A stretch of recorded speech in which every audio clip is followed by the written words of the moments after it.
This morning on Rise and Shine College Football, I don't know what all we're going to get into, but I know one thing. We have to start the show off by shedding a light on the fact that my people are just better than your people. They're just better than your people, Brandon Walker. There's just no two ways around it. If you have good people, I have fantastic people. Your people suck compared to my people. Your people suck compared to my people. Your people suck compared to my people. Your people suck compared to my people. Your people suck compared to my people. Your people suck compared to my people. Let's talk about it.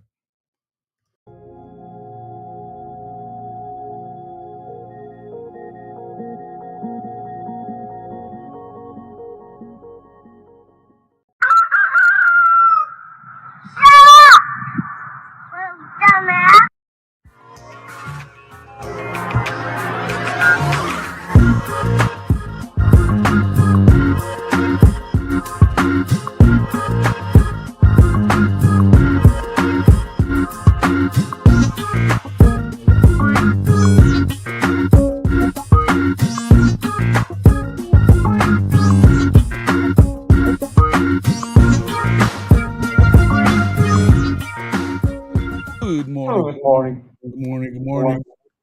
Welcome back to Rise and Shine College Football. I'm your host, Jason Watkins. And if you love college football, you know you're in the right place. So before you forget, smash that red subscriber button. Like our videos, and don't forget to ring the bell so you don't miss one moment. Hall of Fame College Football. Welcome back to the show. Our co-host, the Big Claritin, Big Mike Boganowski. What's up, big dog? What up, man? Hey, man, this has been funny for the last little while this morning, man, or the last few days, really. Brandon Walker, he's such a little softy. He blocked me even after, basically after getting drugged for a couple of days, he talked a lot of shit, but he can't back it up. Can't argue a point. Yeah. I mean, it happened, bro. It happened. It happened or it happens? No, it happens. Shit happens sometimes. Some people, more they can cheat, man. He definitely did. Sometimes it does. He's been doing it ever since. I was telling him in the little thing here. He really ought to be pretty proud of himself for milking that, Make-A-Wish Foundation thing for the last 10 years on there or whatever it was. However long he's been there, almost a decade anyway. Because there's no way he should be on that show. Or I guess they need him so they can all pick on him. Because, it is what it is. Bro, I have no idea. You got to put me on. I have no idea what you're talking about. Barstool Sport. You don't ever watch the Barstool show? Oh. Nah, I don't. Yeah, I don't much either. But I've seen enough of it to know that he talks a lot of shit about Oklahoma, particularly Brent Venables. And that was I've seen that. I've 100% seen that for sure. Yeah. Well, there it is. Welcome into the show. Sooner, Texas, Logan Lickey, Seatbelt Mafia. What's up, D? Logan Lickey, yes. Screw that guy. Good morning to Kimberly K, Jimmy Satterfield, 5 till midnight, Collins McDaniel. Look, even the old Texas Nightmares in here. You can get it too, bro. You can get it too. He can get it too. He's been getting it. He's been talking that shit all week. But as we said, the thing is, you got to take us through it all, man. Take me back, man. Put me on, because I kind of seen some of the banter, but I need it like laid out for your boy, like from the get, so I can fully grasp what's happening right here. First off, shout out to Ryman Lemon and shout out to my boy B Manning. They were both kind of on him too, but it started off with Lemon. He got in there and started it up with him. What's up there, Billy on? He got in there and got it started up with him because Brandon had put a tweet out with him talking shit about Oklahoma being basically the worst team of the Blue Bloods or whatever, that they should be a top 5 team every year, but because they've got a shitty coach and not a real coach, that That's they're never going to be what they were until they get rid of them. They fell asleep at the wheel. Blah blah blah. He immediately, he says, "Oh, 2, 6, and 7 seasons." That's such a lazy, easy way to go. So he got called on it from Lemon first, and he tagged me and Jay from Unfair. I, of course, took the bait, because I'm Richard Petty. We've already talked about this. You know what I mean? It's just how I roll. Well, don't get me wrong now. Don't get me wrong. I got my petty too, but yeah, I'm not saying, hey, it's not a bad thing. It's an honor. All right. Like there's different levels of petty, right? Like Richard Petty and like in Tom Petty, like they're up there. Right? Facts. Well, and then you've got people like him. He's petty. He talks a lot of shit, but it's even on their show, they do that.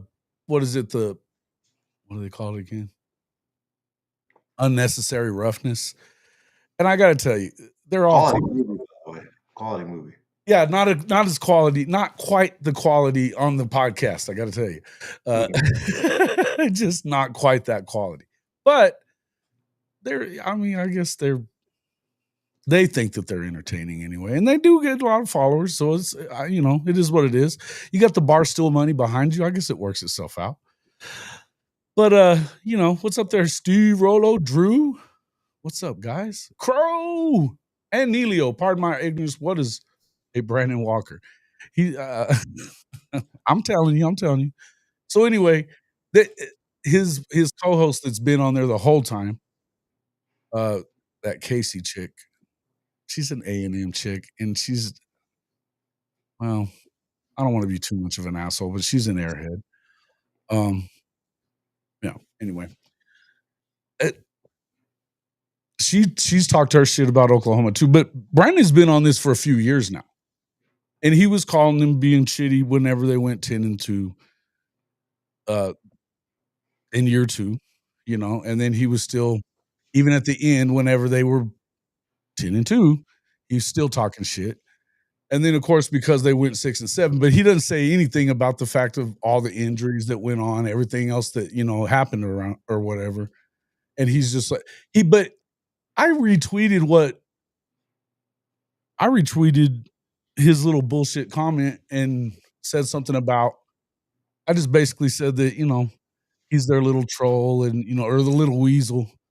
And he was Barstool's little weasel, and that he was rarely right, wasn't that entertaining, kind of dopey, whatever, and he's got rabbit ears. And so he responded, "Well, what did I say wrong? Where is the lie?"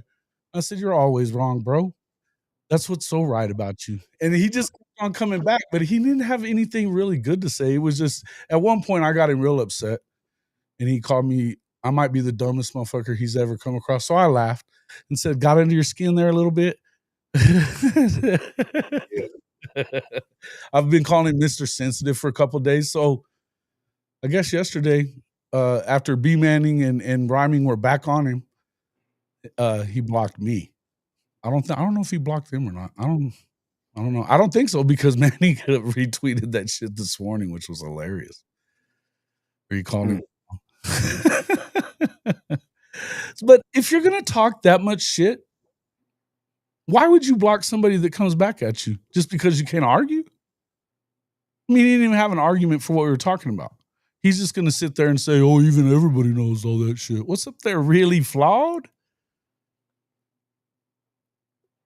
Good morning. Yeah. There's only one reason Brandon Walker allows that. An A&M girl on the show. She's an idiot. She may not be as dumb as he is, though. What's up there, really? Is Florida State a blue blood? I don't believe so. Who said they were? No, they're not. They've only been winning since the 80s. What's up there, Robbie Martin? Sooner in Texas, really flawed. Donald Pula. All right. We can get into some of this other stuff. Yep. So let's see. Yeah, anyway. What's your thoughts on it all? Anything else you need that you're wanting to query about there? I seen the back and forth like on Twitter, but I just didn't know like if there was something prior to that. You know what I mean? Yeah. No, he just, I mean, I was actually surprised that he continued coming back whenever I was, because he wasn't really coming back with anything good. Yeah. So he continued, and so I continued. You know, Richard Petty, Sour Rose. Yeah. Yeah. I am mad at you, man. Hey, I am listen, mad at you. Like I've been fighting my petty yeah, the last couple days, and weeks. Like there's a the whole rankings thing back from when Mike, like I thought I was like over that, but like I don't know. I see stuff out there, and like I see a certain, and I see a tweet here and there, and shit. I just mhm. like sometimes I want to like you know get these Twitter fingers going. You know what I'm saying, and start firing shots, and then I'll like have Because it of, typed like, the up. recruiting rankings and stuff and where they were with all that Yeah. stuff. Yeah, yeah, like, but I'll like want to fire some shit, right? And like I'm just like, nah. I'll type it up and then I won't do it. Like I'm like it's like that Kermit meme, right? Like you got like looking in the mirror, you got the Sith Lord, cape on, and it's all dark. But shit, man, I'll be trying to like not I've been trying to be good, man. It's Lent, you know what I mean? I'm I gave up white monsters and Reese's Pieces for Lent, so I'm trying to turn over a new leaf. But maybe after Easter, it might be game on. I might not be able to control it. But like, so one of the things that got me stirred up yesterday was there's a dude out there from the KC metro area, the tight end. That was a quality meme right there, by the way. It's a quality meme. Uh, but yeah, he jumped in the portal, and he's one of the dudes that they bumped, over the top of Mike after he committed to Oklahoma. So like, I just, there's just stuff like that, Really? Yeah. you know.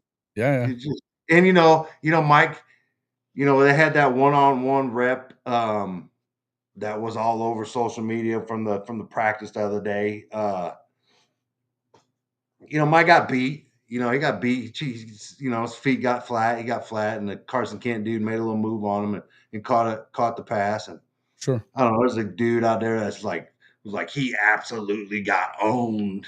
Bro, he got beat, bro. It's college football. It's big time. It Like you're gonna happened. get beat. It But happened. like I mean, he's shit, like absolute. there's But pretty like damn good. the way he described it was like absolutely owned, bro. It wasn't like he Who got was this dropped dude? or anything. Like it was, I don't know. But like then me being I'm like, bro, what are you talking about? You know what I mean? Like, come on. But again, I had it fired. I'll get ready to hit send, and then you know what? I don't even care. At the end of the day, like fuck it. Yeah. But yeah, Hey, listen, I mean, I nah, understand it. I understand it. yeah. Neilio is the one that went to Iowa. Yeah. Yeah, I did. I gave up on I had to put it down, man. Let me tell you something, man. That chocolate and peanut butter combination is top notch, really flawed football. Like it's whoever thought about combining those two different, flavors. I don't know who it is. Maybe somebody can let me know who's the first person to ever combine the two, but genius. Did they get a Nobel Prize for it? I Because have of no idea, but they should be like enshrined somewhere, like the National Archives the or Cookie Hall of something. Fame or the Snack Hall of Fame, something like that? Oh, dude, it's there's nothing like it, dude. Fair. Nothing like it. I agree. Like every time, like I was getting so bad, like every time I went to like um the Dollar General or Walmart or something, they put the shit right there, right at the register, right? So like every time I go by, I see it. I gotta grab. Yeah, I just once, twice a day, I'm grabbing them, dude. And I had to put it down, bro. Like Mhm. I'm like some, and it got so bad where like I'm thinking like I'm just gonna go up to the Dollar General and get some Reese's. You know Yeah. what I mean? Like that's ridiculous, dude. That's ridiculous. I was like, I'm waiting for Easter. I'm gonna see what's in the kids' basket, bro. I might have to snag me one. You know what I mean? I'm just looking forward to Easter. Can't wait till you're already thinking about Halloween and shit. How much Yeah, bro. Like, yeah. you're gonna go buy a bunch of those things and never put them in the Valentine's kids' Day, bed. you know what I mean? I was in the kid's bag. He come home from Valentine's Day. I'm like grabbing his bag from him and looking. You know what I mean? Mhm. Didn't even ask him how his day was. Like, what'd you do in school? How was school? I'm like, give me that bag, bro. Harry Burnett Reese. There it is. There's the name. Yeah, man. Awesome. Amazing, dude. That dude, he should, yeah. I hope his family's like super rich and like millionaires and, they still hold on to it because that dude's a genius, man, and they deserve it. I have really flawed. Yes, I have the pretzels. I sure have. Yeah, they're not there, and it's not the same. I'm not as fond of those, and I like pretzels, but I just don't know that that's the. Kimberly K, you're right. You're 100% right. But I disagree with Kimberly K on this. But see, that's why I ended up not doing it. I just one of my people. You know what I mean? Yeah. At the end of the day, dude, like I'm just gonna hopefully Mike does what he's supposed to do, and I'll get the last laugh, and we'll get the last laugh. Well, there you go. That's all. That's all. Seatbelt says they're gonna be on hush mode when they see him laying wood on the real field this season. And I hope so. Yeah, I hope so. Bro, he's gonna be fine. He's gonna be fine. We already know that. Shit, he's a stud. Straight up. Yeah. He's a stud. It's man, and I tell you, we've been talking about some of that stuff over the last couple of days. And last night we were on it was me, Chris Mason, those guys. Yeah. I didn't love all the Chris thinks he has an idea about the NIL and how to fix all that. I wasn't down with it really. But what needs to be fixed? I'm not going to get into all that right now. it's because I don't love the idea. We're working at it, but I get where he's coming from. But you shouldn't respond. But I always do. But I always have to respond. You know what I mean? Yeah. And sometimes I don't know. Sometimes I probably shouldn't. But what else are we doing here? Fuck. You know what I mean? We got shit to. It's talking season. He's talking shit. So I'm going to talk a little bit too. And I don't like the guy. Fuck him. He's full of shit. He's just full of shit. And some people are really fucking stupid. Hey, Drew, you're going to have to put me on, man. I haven't. I have not had the Ritter Sport chocolate. Is this? Those are the go-to fire, he says. Yeah. Yeah. And that's why I was shouting you out a minute ago, Ryman. You, B Manning got all over him too. I've got let's see. Let me find the one that our boy did here. Whoops. That's hilarious. What? What? It's too funny, man. It's just too funny. No doubt. Did he ever come up for air? Oh, that's funny. What did he say? I gotta see this. Yeah, Nelia, does Chris Mason ever come up for air during your show? Talk. Am I causing trouble? I'm not. I didn't cause it. I just responded, and he's not very good at arguing. That's the whole thing. To me, it's funny because you can talk shit until somebody challenges you, and then you don't really have anything meaningful to say. So you get butthurt about it. I kept calling him Mr. Sensitive is what did it. I know I called him that like 3 times. It really pissed him off. Yeah. Little sensitive boy. Yeah, I remember sometime last year he said something that was real just dumb, and like OU Twitter just roasted his ass. Oh yeah. It happens. They do it quite a bit. It's let me find hold on a second here. That one was good, but Ryman killed it. Oh, here it is. You gotta see this one.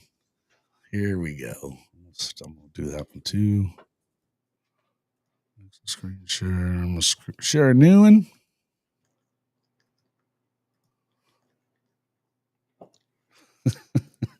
This is too funny. So Lemon just since he blocked me, then Lemon decided, hey, I'll just go in there and then just kill his ass for him, which is awesome. Told him, bless your heart. And this may have been actually what got me. This may have been what did it right here. Funny shit. And he's been on him. He started the whole thing. He's the one that tagged us in all that shit to begin with. It was great. You know they won. Is that like part of the Twitter rules? Like you won when they block you. Is that like an official rule, Greg? That's Ray? why Like I said I'm gonna have to wear this as a badge of honor now. how it works? Yeah, yeah. You know, Lincoln Riley blocked me whenever I've never one time like tagged him in a tweet or any of that shit until after he blocked me. Then I would try it after that. He was doing it because he must have heard about shit that I was saying about him. Somebody did. It's hilarious. It's great stuff. Yeah, I'm with you, man. I was with you there. I was with you on that one there, Shawty. That's what he was kind of. It was, yeah. And that, hey, Shawty, and that's the whole basis of why I get pissed off about what happened coming out of high school, right? And that when it comes down to it, that's what it's about. Because they got petty and mad because my son chose the school that he thought was best for him and did what they did. So that's my issue, right? And I don't maybe they realized what they do and what they knew that they were doing, and it was some intent behind it. At first I didn't think so, but the more and more I got like some other kind of information and from other people, like that's kind of what it sounds like happened. So that's when I yeah, they were pretty pissed when he chose Oklahoma instead of K-State. Yeah, for sure. No Kansas State. Yeah. And it wasn't so much the Kansas guys. It wasn't so much the Kansas guys. Well, they're not used to being good. Yeah. Well, no, but like they're all and I'm not gonna say they're like not decent dudes or whatever, because they all were. But just like at the time, but then like when it came down to when the decision came down, they kind of showed their ass a little bit, in my opinion. But yeah, like I try not to like let them in their rankings and talking shit and stuff. Yeah, man, that's bullshit. I try not to get bothered by what people say online, because like if you start like if I come across it or whatever, but like I don't know if maybe I do go out and search it a little bit, but just to see what's going on out in the streets. I mean, you probably shouldn't. I probably shouldn't ever look at this stuff. You can't do it. But if you're gonna engage in it, then really engage and don't lose. Yeah, no, yeah, but I just most of the time I bite my tongue. It is what it is. It is what it is. That Uncle Lou shit the other night. Dude sounds like a parakeet in heat.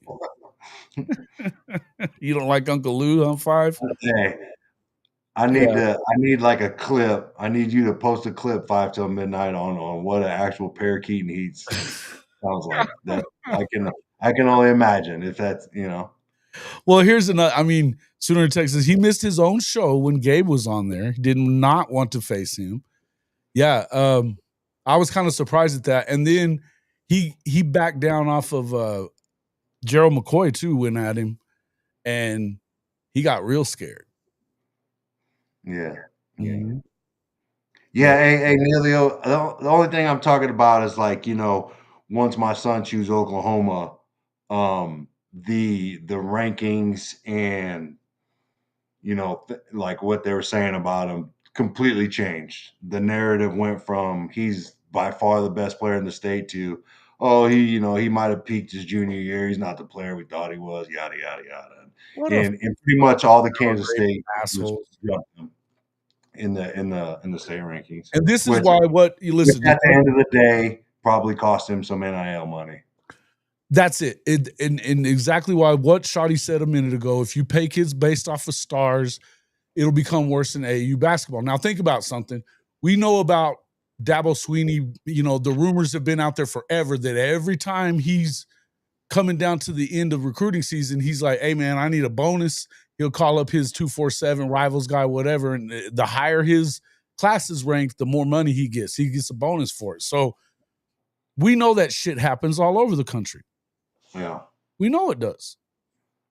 And honestly, it's, to me, I think that Saban, that was part of it. He was used to, he hated, he did not love it when A&M had that greatest class of all time, deal that they couldn't hold on to for more than that year.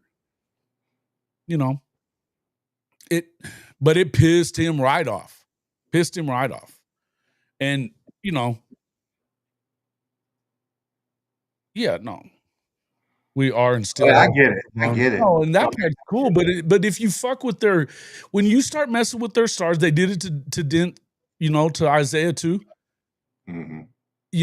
As soon as he stopped making those visits, then they drop him down the list. And come on, man, if they're so right, how are they missing? How is Eli Bowen a 3-star? Yeah, he played with his brother and was still one of the. He was awesome as a junior. He broke the Denton Geyer record for interceptions by a lot. They didn't even hardly throw it at his ass his senior year because of how good he was. And he's a 3-star. Goes and becomes a freshman All-American. Same with Jaden Jackson. But the point is, we know it's not a scientific thing. But now that they're basing your NIL money, and you've got On3 even posting what they're worth in NIL money, their value, it fucks with them, man. That ain't cool. And that's why you cannot. It's better that you go ahead and get somebody like Jim Nagy and have, these are dudes that know what the hell they're looking at. I don't give a shit about the rankings. You can try to tell me that, okay, well, they're 10th they were 10th in the SEC in recruiting. Okay. No, they weren't.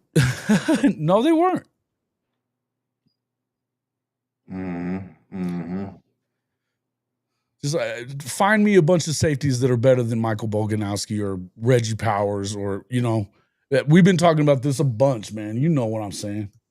Oh, yeah. Even at the time, like I didn't even really realize probably that it affected, NIL money. Yeah. Because it was still like really new and we didn't really know what or how, you know what I mean? But like I was just like the flip the script type shit, you know what I mean? And probably like what kind of gave me the ass too is I gave that dude more access to my son than anybody. You know what I mean? Like interview wise. But yeah, it is what it is. But this is such an easy thing for you to say, Nightmare, and they correlate, but it doesn't completely correlate. You look at Michigan, they were barely within that little that blue chip ratio is what you're talking about. You got to be in the 60th percentile. That's the only thing that they can nail on it. And guess what? They're not just, if you think that these guys are out there actually scouting all these kids out, they're not. A lot of times they are getting their rankings from coaches that they quote unquote trust. But that also that leaves for a lot of stupid politics that go on, because if it's Brian Hartline, for instance, we know that this happened, and I could guarantee you it happened. I had Shelton Walker on my show from High Top Sports, and we did this. I was looking into like the 24 class, your class, how it was underrated. It was definitely underrated. Even at number 8, it was underrated. And I just said, when we were talking to them about it, and he was talking about there was a running back that had went up and down like hundreds of places from he was committed to Georgia. He flips to Florida and drops like 200 spots. And he actually talked to Sheldon Terry from On3. He also owned 247. And before that, he owned Rivals. And he even sat there and said that he's real tight with Brian Hartline. And told this story about a guy that fell asleep in a meeting or some shit like that, and there was another kid that they bumped him down because I guess Heartline told him that he had some family problems or whatever. Like, and what is it really was the problem? They didn't fucking commit to Ohio State. That was the problem. You know, I'd say the same thing. Hey, listen, you know for sure that if Nigel Smith commits to OSU instead of Oklahoma with Larry Johnson, he's a 5-star. Hey, dude, did I tell you about how big Nigel Smith is? Dude, did I tell you that? I've been hearing it from a lot of people. I don't know if he came from you or not, but he's been killing it. He looks good. Dude, looks like a different kid. Yeah. It's like totally different kid. Mm-hmm. Yeah, huge. The motherfucker's huge. Yeah. But I mean, you can say what you want about the recruiting rankings, and I'm not saying that none of them are right. I'm telling you that it's nothing at all scientific. It's all about whether or not they show up to the camp or not. You can't tell me that. Look, Ryan Foje, he's the same size, and he may be as good as Michael Fasusi, who's the #1 tackle in the country. That's a big ass boy. Big ass boy. Big ass boy, bro. Yeah, dude's huge. Isaiah Him and Fasusi are big. Huh? They're big, dude. Like him and Fasusi are big. Like I suspect. I don't know. Like I think it's easy to say that those dudes will play this year. Don't know how much, but I think for sure if we can get the 4 games out of them and not have, you know what I mean, and get those dudes in the weight room and because I think that's where they're.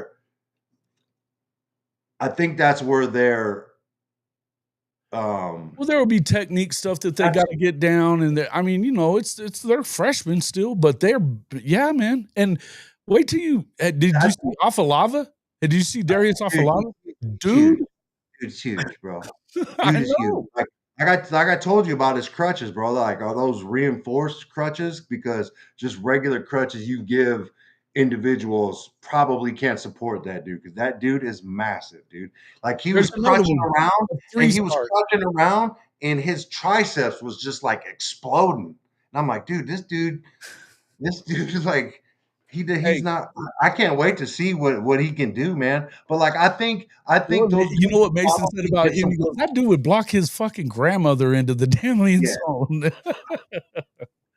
If you watch his film, he's mauling people. And I really liked his film, probably the most out of all 3. But like I don't know. We'll see what happens when Ozida come back. I mean, EPL was out there doing his thing. Man. Hey, man, him and Stoney like that. That was fun to watch. He's probably my favorite offensive lineman. Yeah. I just like his mean streak. But you know, the crazy part is like, you know, he's such a nice kid. Introduces himself, shakes hands, you know what I mean? But you get that dude on the football field and he will bust your ass and not even think twice. You know what I mean? But yeah, it's I think that group of freshmen, like once they get in the weight room and like really get on it, like next year, dude, watch out. You know what I mean? Like next year, you get those dudes quality weight room time with Schmitty, that damn Fasusi and that Foje and that Afalava. Like it's even gonna be better, man. And like we got that offensive line is slowly but surely. I don't know how good they're gonna be this year. I suspect they'll be pretty good. They'll be decent. They've got to meld together. It's all about the unit. That's look good. Sexton looked really good. He looks like the alpha in the room right now. Really and he should be that guy, right? Held his own against R. Mason Thomas. Like for real. Oh, yeah. Like, you seen it. It's out there. You know, he looked good. Last night there too. We talked about that a lot last night too. And I had a guy that he commented this morning about what we were saying. And we were just talking about how it's competitive, right? They're having intense competition. Sometimes the defensive guy wins. Sometimes the O-line guy wins. but there's no like complete utter domination. You know what I mean? There's just not. And so, and even with these monsters that they got on the D line, so and we know that this D line is the real deal. Well, good. But he was like, yeah, but even if you go, even if they were winning 90 out of 100 snaps, they're still giving up sacks on 10. I was like, that's not even true, because you judge, and offensive lines are a unit. They work together. And if you're not working together, it's not about individual play. What you're doing with these one-on-one drills is finding out how much they've developed. Obviously their strength is one thing, but also technique and all that other shit. That's what it's about, is individual technique. And that's at every position, right? On one-on-one stuff. Yeah. But the truth is, it's not about one-on-one on the O-line. Most of all is not about one-on-one, right? Yeah. Yeah. It's how they work together. Combo blocking and stuff like that, man. And it's all got to fit together correctly. Shit, when you're pulling as a guard and tackle, that picture changes, and you got to be able to split second make a decision whether that's my guy or that was my guy. He's no longer there. Where's the next guy? You know what I mean? Like it's a thing, man, and it takes time. But at the end of the day, I think like Bill Bedenbow like kind of told us, shows us who he is, like when it comes to freshmen playing. So, I mean, maybe he changed. Maybe Fasusi's that good. But, I mean, dude, you just look at the size. Like, the O-line looks different, man. Dent's boy is a giant, dude. He's probably the biggest one of all of them. Bro, that's what I'm saying. And apparently, I think he's getting close to being ready to go. He's feeling like he's a lot better. So, I don't know. Yeah. He'll be ready for the fall. It feels like he's going to be ready for the fall. Like we said, it wasn't anything already. It wasn't, there wasn't anything structural. So, yeah, man. And he was in the 2 spot up until, he got hurt. So, they're in a good position to have, that you have 2 or 3 guys that, because you got to have a rotation no matter what on both sides of it. We've talked about it. The trenches, it was huge, dude. Nightmare. Sick of this cat already. I told you. I already told you. Bye, Felicia. Mm-hmm. Hey, but yeah, man. So I don't know. Like, it's just going to be. I think this year is going to be a big different. It's going to be not a bit different, but it's going to be different from last year. And I can't wait, man. Like, I'm not gonna pump. You know what I mean? But I think it's going to be different. I don't know how much different, but it ain't going to be. Last year was an anomaly, I think.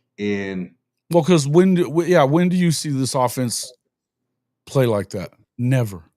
Well, yeah. And plus you had ridiculous amounts of. I would say Marcus says it all the time. He's like, you show me one football team in America that could have put up with that could have had that many receivers go down and that many linemen go down. Yeah. And do better. Yeah. That's going to go and get in the playoff anyway. Yeah. Yeah. Especially all at one time. Like Coach was talking about, Notre Dame had started going through it and they lost a lot of guys by the time they got to the Natty game. Mm-hmm. But and it was kind of happening along the way, but we're talking about from day one. They didn't even make it to the damn games. So it is what it is, man. Yeah. What did Walker say? He said plenty. He's just talking a bunch of shit, man. You'll have to go and check. I mean, you'll have to go back and check it out. In the end, it's what he couldn't do. He couldn't argue a point worth of shit. He talks big game. Brandon Walker talks big shit, but then whenever somebody goes and challenges him with actual information, he can't handle that. Oh, that's a shame. Oh, Texas Nightmare. He's a Texas legacy and he goes to OU. Wah. Let's see. I'm remoting my server at the house so I can watch. Gotta love corporate browsing lockdowns. What? They got you locked out? Yeah, you can't get right past Ryman Lemon. He's got all that shit all hooked up. So who just said Barnes RB1? Yeah, I don't think so. I don't believe that's the case. He could be, I guess, to start with. I hope he's healthy and gets ready, but I don't know. I think I don't know, man. I don't know. Yeah, we'll see. We'll see. I mean, he runs hard, man. He runs hard. He runs hard right into the back of linemen sometimes. No, I'm not going to talk. I like Javonte too, but I think that we've talked about this a lot with some of these other guys on the defensive side. They've over recruited some of these cats, man. When you got a guy like Torrey Blaylock, they're talking a lot about him. He's already over 200 and gone when he hits one of them holes, man. You better get there, because if you miss him, you ain't gonna catch up to him. He's a home run waiting to happen. Now Tatum's hurt, apparently, a little banged up. It's just nicked up, apparently, but you worry about his fumbling issues, but he's electric too. And then X-Rob, I think he earned his spot doing what he did last year. Yeah, you can't keep him on the bench, dude. No. He looks huge, bro. He looks huge for a running back, man. He looks big as hell. But he's just too good. He's too heavy. He catches the ball, and that's why I don't think people talk about it enough. Is like he can catch the ball, and it doesn't look difficult for him, man. He's smooth when he catches the ball. I think that's one of his best attributes is like him catching, being a threat, catching the ball out the backfield. Who said that it was workable with that many injuries? Or are you just responding to what I said? Because that's silly talk. Yeah, he is. What's up there, Bishop Frank, Noid, Crow Goated? What's up, Goated? Sooner Freak. Don't sleep on Franklin. Yeah, I don't know if people are sleeping on him, I think, a little bit. What's up, Satterfield? Billion. Any update on Makari? I talked to his pops. Makari had an outpatient heart procedure.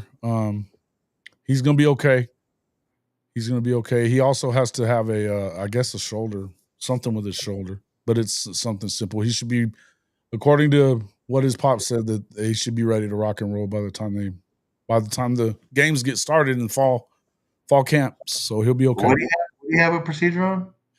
It's let me tell you what it is. It's his shoulder. Well, he just had a heart procedure, an outpatient heart procedure. Wow.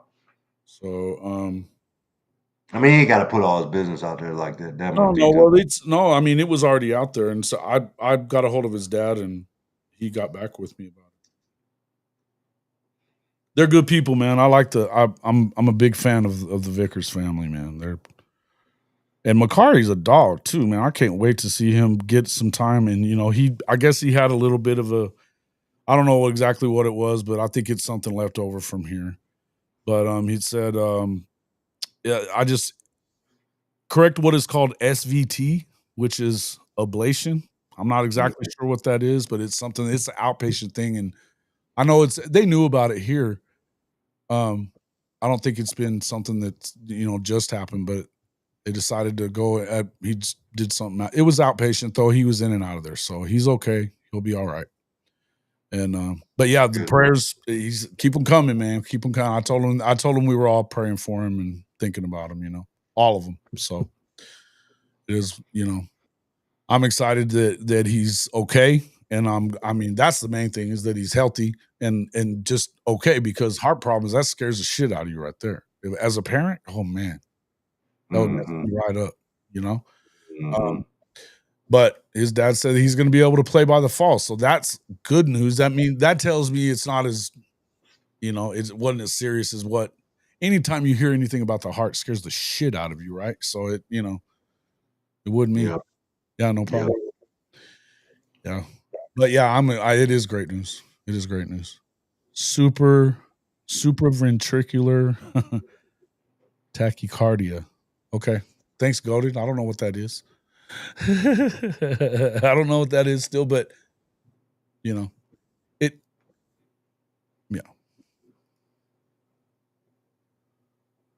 Are we on our killing on Texas here? Dude, I love it. dude, listen to this. This is from Ross Dellinger on Twitter. A notable story heading into the new rev share era. Cal's biggest boosters have pulled their NIL donations until the school meets their singular demand.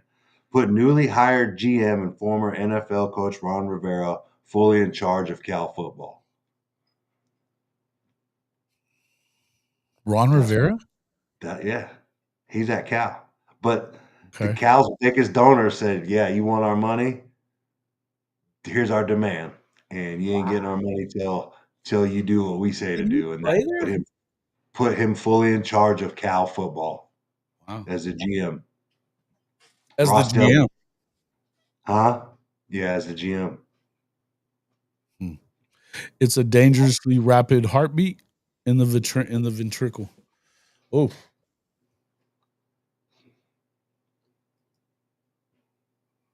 That's good to know. It's good to know. Yeah, apparently that's what Mr. Ron said. So he said that he's good to go and that he appreciated everybody, that were praying and all that other stuff. And he said they still love Oklahoma too, man. They never says anything bad about OU. They still love OU, still hate Texas. So you know what I mean? So I love it. Oh, Riverboat Ron. Proof that administration has no power. Yeah, but did they make him? Did he get the job then?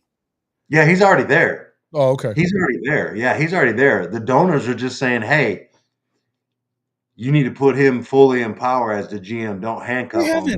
They haven't given a shit about football in a while now. Yeah. So it's, yeah, you would almost have to do that if you haven't, because they were talking about Marshawn Lynch was at one of the games like, what the fuck's going on? Nobody's here. So you could hear people across the stadium talking. Wild, right? Riverboat Ron. I think the offense will look like it did in 2023.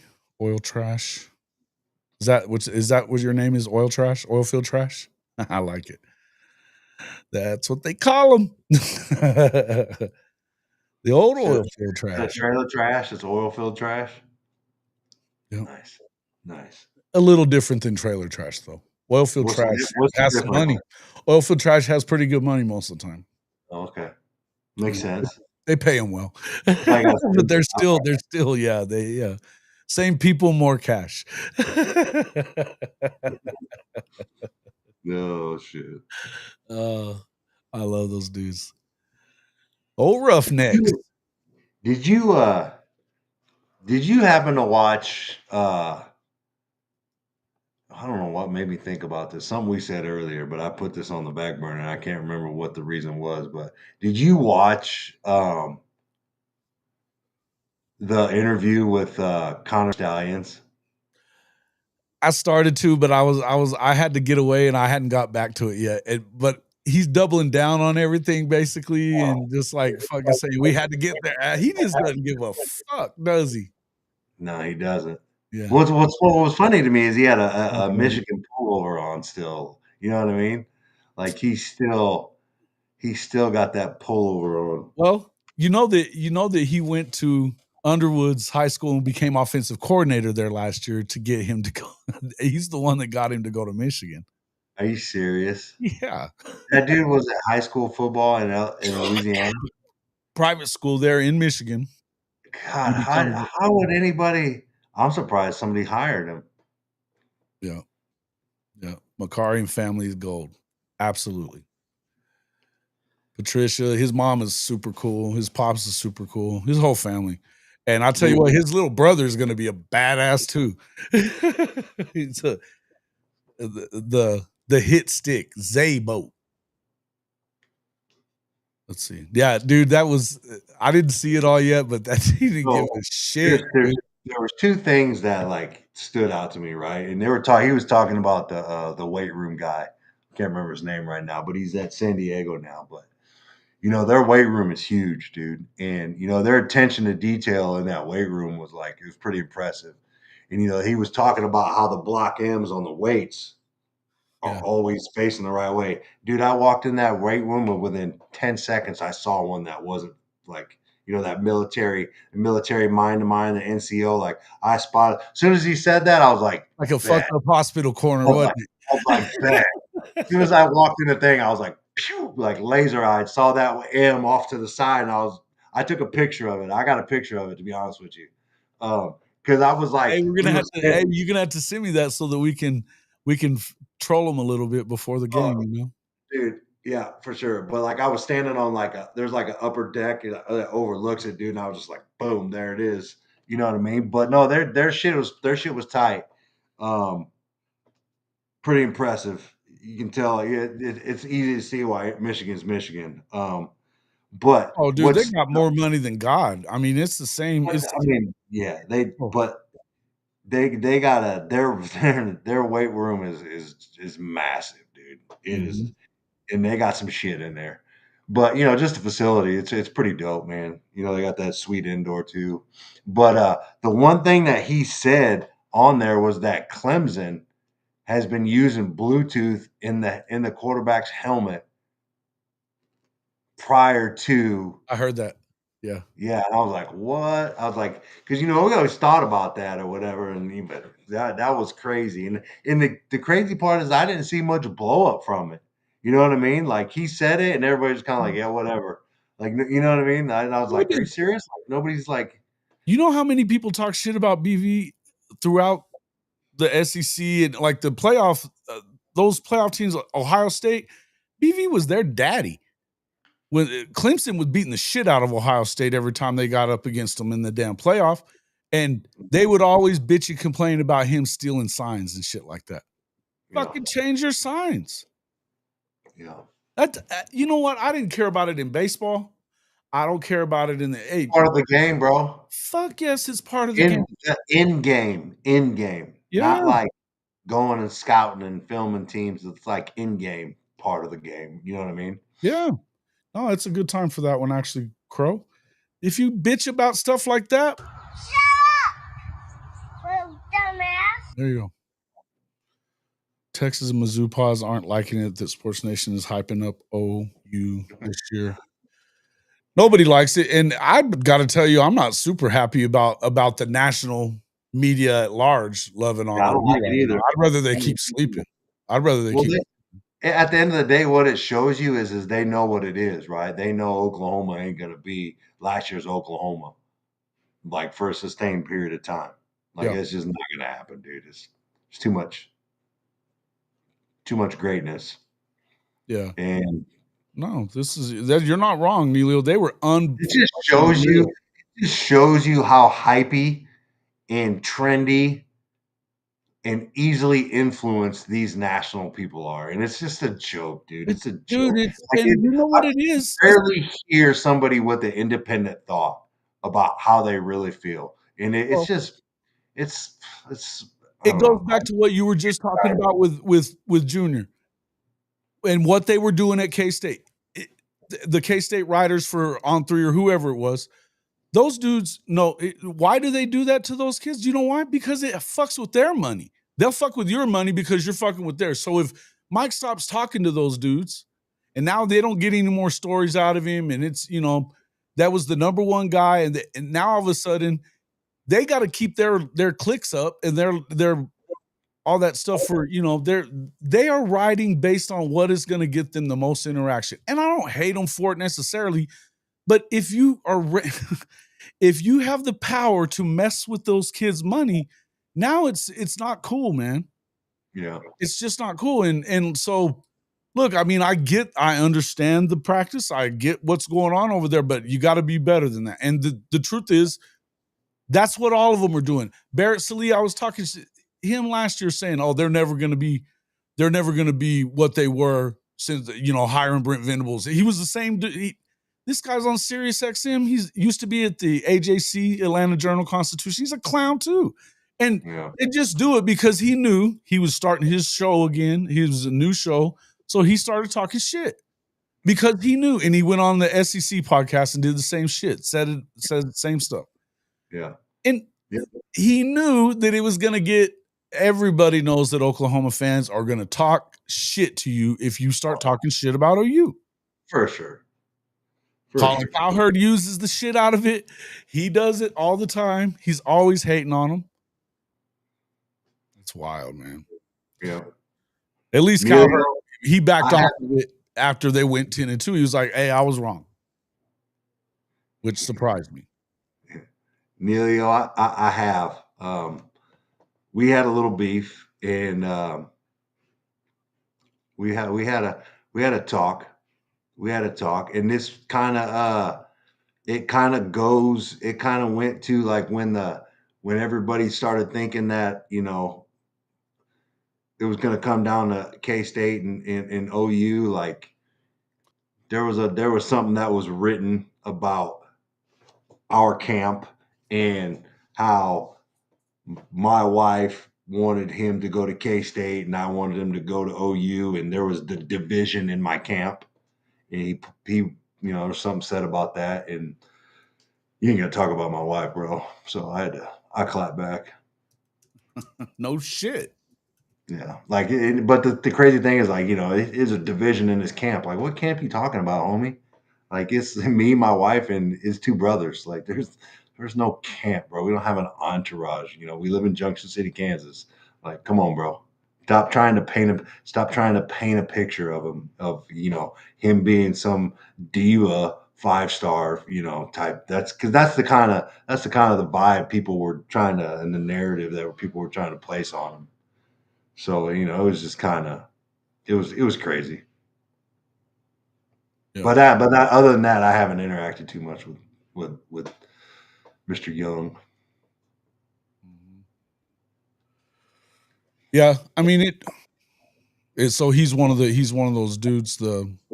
He's with On3. The On3 guys. Yeah, but he's got another cat that works with him that I really liked a lot. Shit, I can't remember his name.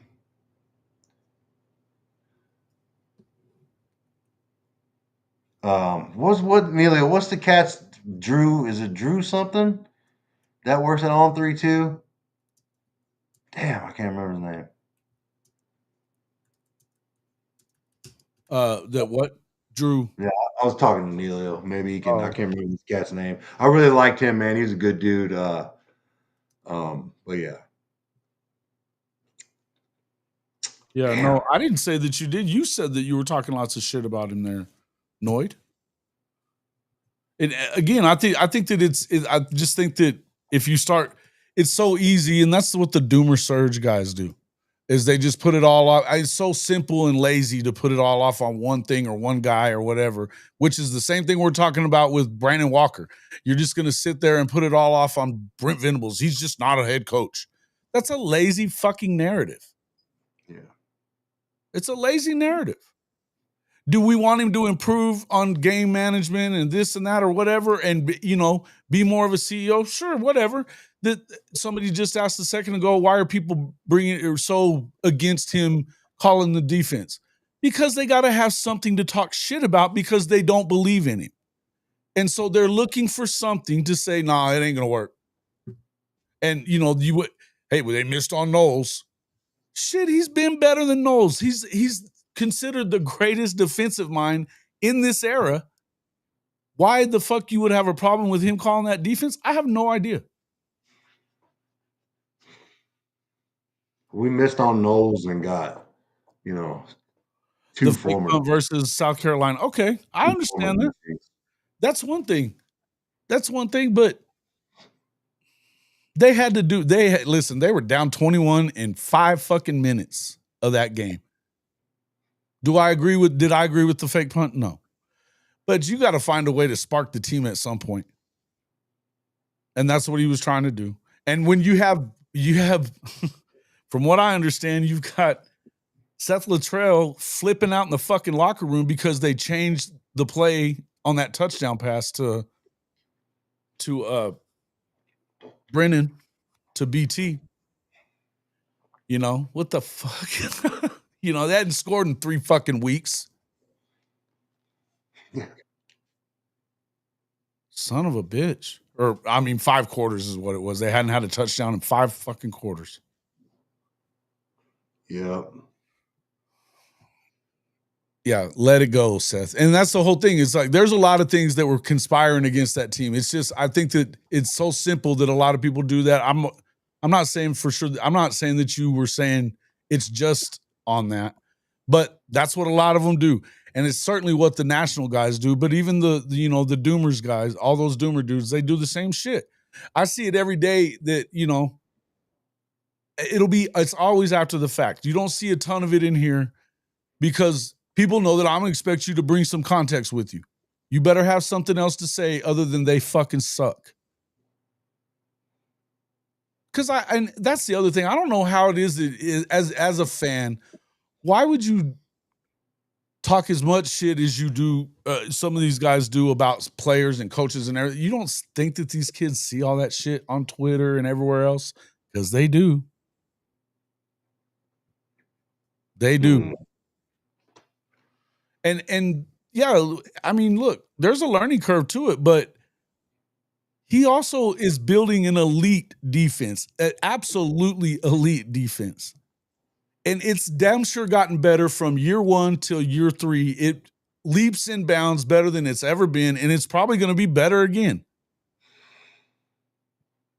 Just by virtue of having an offense, it's probably going to be better again. And if you watch that Brent Venables on Josh Pate, what was he talking about? It was a good interview, by the way, man. That was a good interview. Hey, I mean, like BV is probably I think it was perfect for him though. That was a perfect. BV is probably the easiest interviewer, person to be interviewed because you can ask him one question, and 30 minutes of your interview is gone. He'll elaborate on all of it. Oh yeah, and that was the way he asked the question about he got him going on it quick. You know what I mean? Yeah. And he knew I think Pate does a very good job with those coach sit downs. He does a good job because he's never going to badmouth any of them really. Yeah. He doesn't really badmouth them very much. What's up there, Sooner from SoCal? Thank you. Yeah, that was a good quality freaking good interview, man. Sometimes I think it's some cold truth mixed in there, but I understand what platforms or what. Well, yeah, whatever, man. I have certainly had plenty to say about BV whenever I thought that he made mistakes. I would tell you that I was super outspoken about the Ole Miss game. That I felt like, and to me, it was emblematic for what, if he has an issue as a head coach, I felt like it was emblematic that he called a timeout with 4th and 4, like he was gonna, and he shouldn't. If you're gonna call a timeout there, you need to go for it. Not going for it after you did it. You send the punt team out there was not a good. It wasn't the right to me. And again, I'm not the head coach, and I could be wrong about this. If you want to call me wrong about this, I'm not. But you could say I am. But to me, you sent the wrong message to your offense by not sending a play out there. And it was really your best opportunity to keep a drive going at that moment. Now, I don't think he had to call. I don't think he had to go for it there. I think when he called the timeout, he had to go for it there. You could have fucking burned it. You could have just taken a 5-yard delay of game penalty and punted it still. It wouldn't have hurt anything.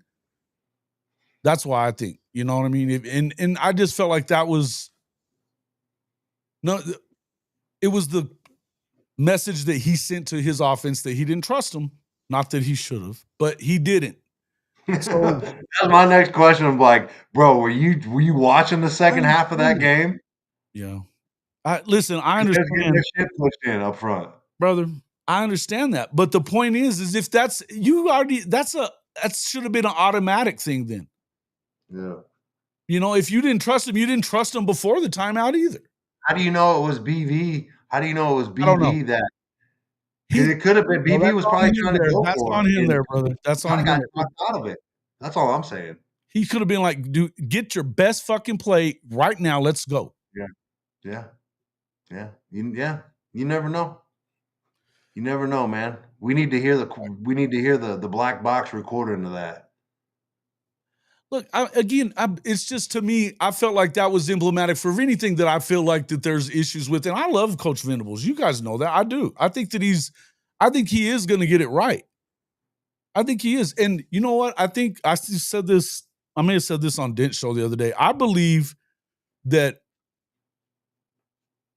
this, first off, the extension helped in this a lot. But this day and age of college football, where you are having to pay out so much money to these players to get good players, is going to keep coaches around longer. And it's good, because I think 10 years ago, yes, they would have fired him if it was the same situation. He'd already be Think gone. so? You think so? Oh yeah. I feel like they had a little bit more leeway. Like like 5 years was like the minimum back in the day. Like I feel like they're got Oklahoma, would it be if you? Hey man, not if you win, you can stay. Link it, but and again, I'm saying if the situation was the same 10 years ago, let's say he inherited the same type of deal, all that stuff. Yes, they still would have fired him. I believe they would have. I mean, I don't know. It did. You got to think about it. Where I'm saying is, and I could be wrong about that, but what I'm telling you is the reason I'm telling you that I don't think that they're firing him this year is because it's too much money you have invested in this roster, and it's too much money you have invested in him. You're going to lose $100 million to get rid of him and his staff. They're going to have to pay too much. Yeah, Noid, you're right. I agree. And Elko deal. Yeah, I respected that, man. I remember that. Oh yeah, I remember that. Yeah, he run the fucking football. Yeah. No doubt. Yeah. And I think the Oklahoma fan base collective was pretty much saying that at some point during the year, like just run the I've ball. said it 1,000 times. I can't wait to see spitting, yelling BV again. The get back coach. Let's see it. I want to see that. The reports are he's back. Good. The reports are he's back. And let me tell you something, man. Like, when you're back against the wall, you might as well go to who you are, buddy.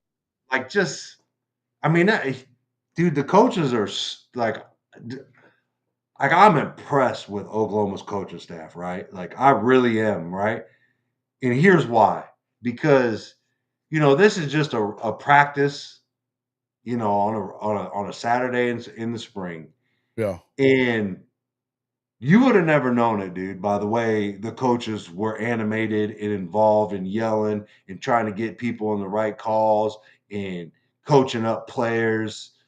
You know what I mean? Like you would have never known it. Like those dudes are all getting paid nice, and it's spring, and they could have just, went along with it and not got all worked up and got their blood pressure up and yelling and screaming and spitting and sweating, and you know what I mean? Like they could have just been out there keeping it cool. But dude, that is farthest from the thing, right?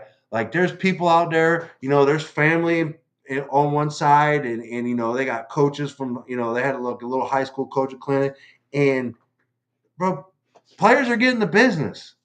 You know what I mean? Like right in front, and it ain't like it's a full stadium. You can hear it all. You can hear, you can hear them getting in players' ass. You can hear the F-bombs. You can hear the cuss words. You can hear the players going back and forth.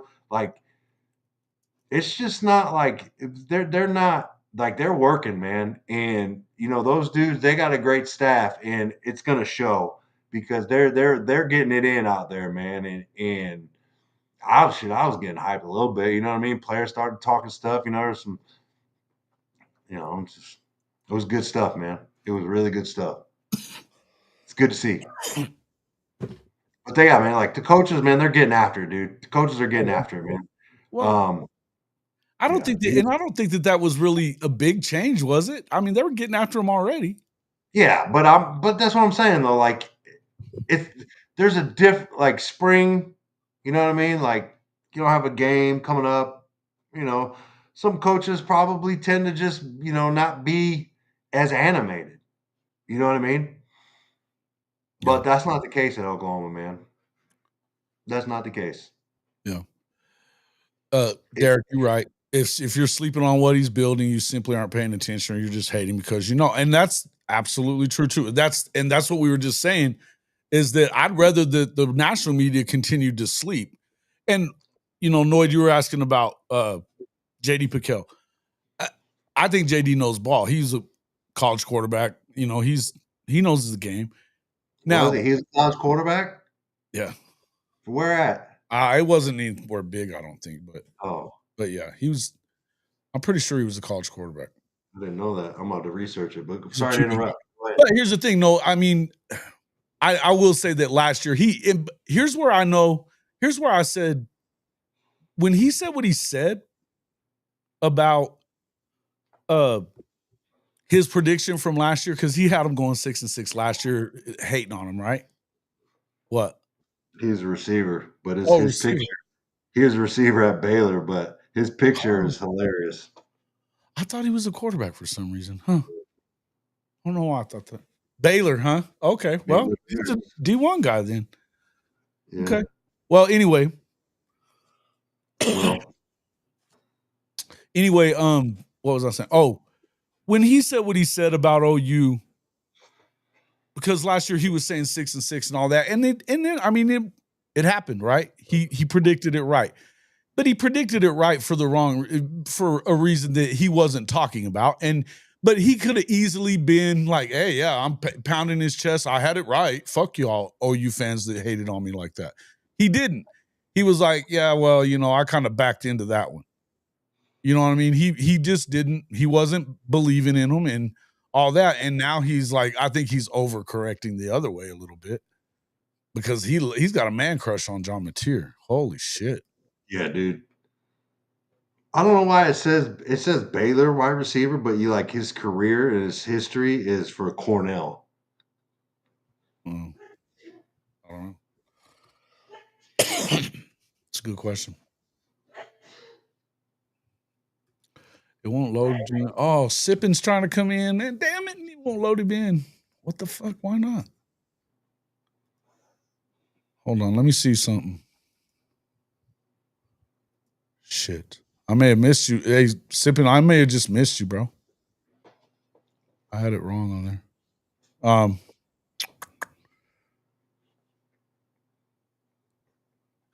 Who had the better career, RG3 or JD at Baylor? Come on, man. I don't think JD played at Baylor. I don't know if he did or not. I don't know. I thought he was a quarterback for some reason, man.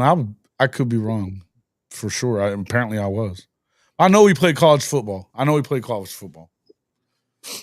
But I didn't think it was as big a school as even Baylor. But anyway, yeah, I don't know. Yeah, no, that's funny. No, it was funny. Who had a big? I mean, it was facetious.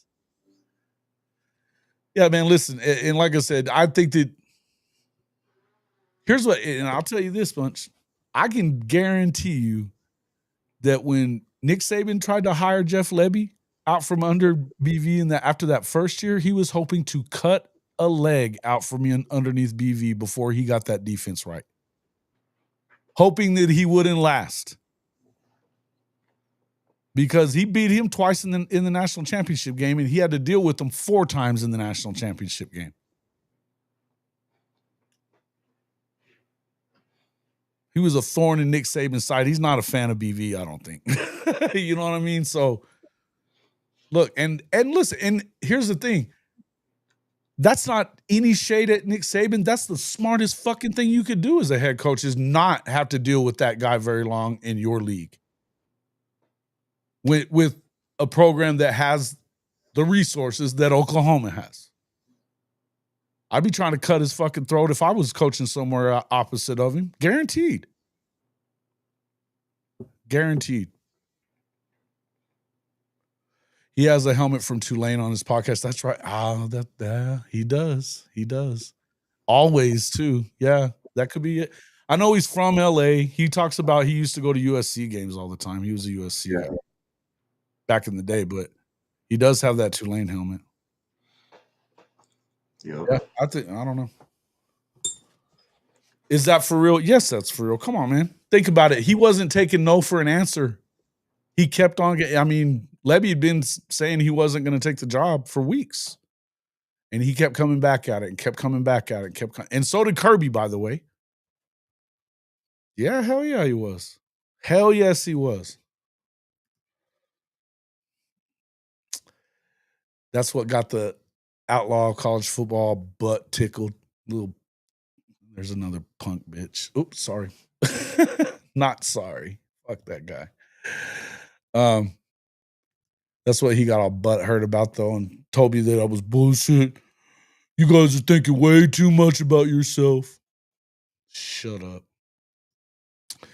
And like I said, it's not that I was saying anything bad about Saban for doing that, man. I wasn't. And to me, I wouldn't respect him if he was doing otherwise. You better be trying to cut his feet out from underneath him before he ever gets it going. Because if he builds a Clemson defense in the SEC, you got to deal with it every fucking year. And that's what he's doing.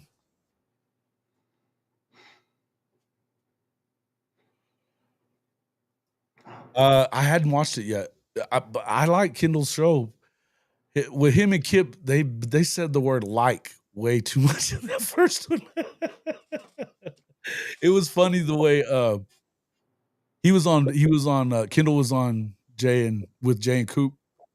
Did you see that after that? And he was talking about it. He goes, man, I almost wanted to re-record it, but we couldn't, so we put it out. But yeah, he was like, yeah.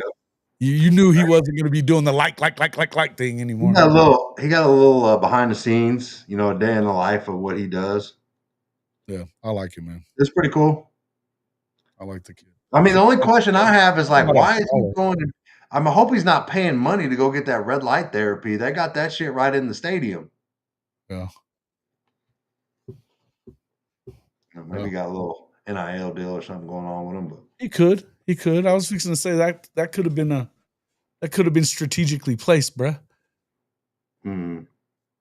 It should have been. It should have been if it wasn't. His agent ain't helping him very much if he wasn't. I took a nap in those little red light beds in OU thing during one of the recruiting trips. Oh, hell yeah. Yeah. I used to walk in there, I'd go straight to that little recovery area, sit in the massage chairs, get a little red light. Shit. Mm-hmm. I need to hear all that. I've heard it all before. I've heard the spiel before. I used to just excuse myself and go get, a little 15, 20 minutes, come back. Ain't nothing better than a good nap. Mm-hmm. I'm telling you. No, hey, listen, I think that here's what I'm going to tell you about this tight end room situation, guys.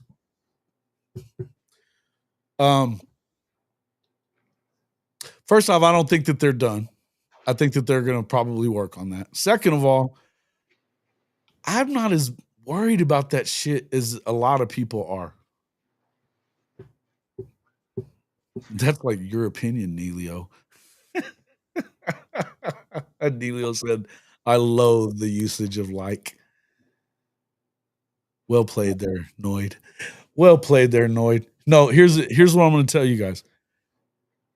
And I don't know. I want to ask you. I wanted to ask you what you think of this, but I said it last night. I believe after what I've seen out of this offense of Arbuckle's, right? They didn't really have a guy there last year at Washington State. I don't remember any big time dude that of the games I watched. I can't say that I've watched a bunch of his Western Kentucky stuff. It's not like they're on TV a lot. But I would tell you that I think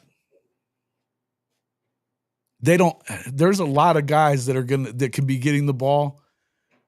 I think that if Kanik is explosive as he is with his speed and his athletic ability wise, Jaron Kanik, there's not a bunch of dudes on this football team that are more athletic than that dude.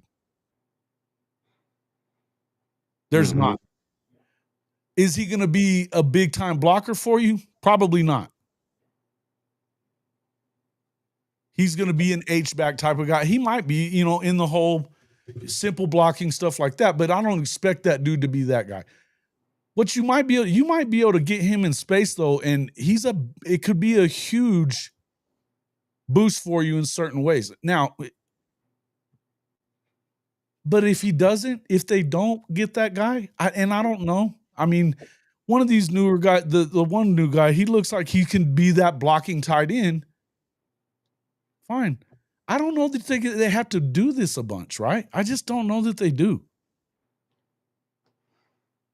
Drew, They've got a lot of weapons, bro.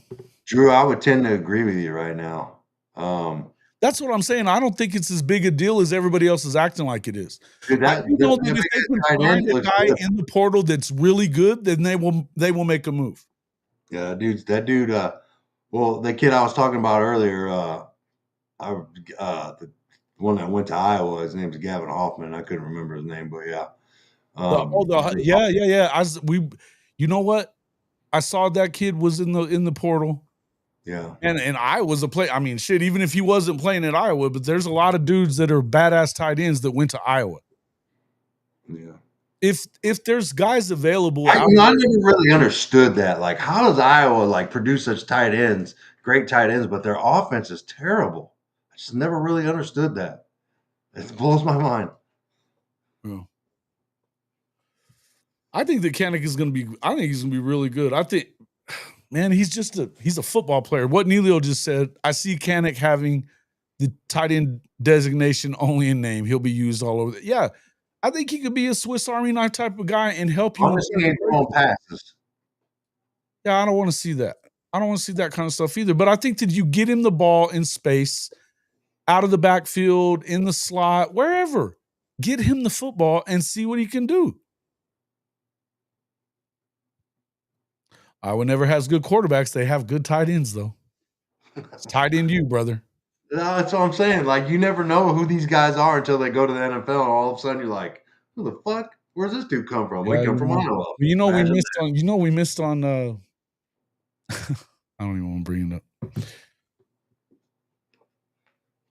A guy from the 49ers, dude, it pisses me off every time I think about Kittle? Kittle, yeah, George Kittle. We missed on him. He was an Oklahoma guy all the way. Fucking Lincoln. Rap bastard.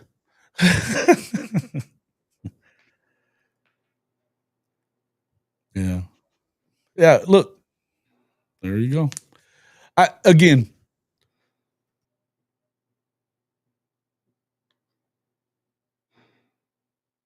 Excuse me. I had to sneeze.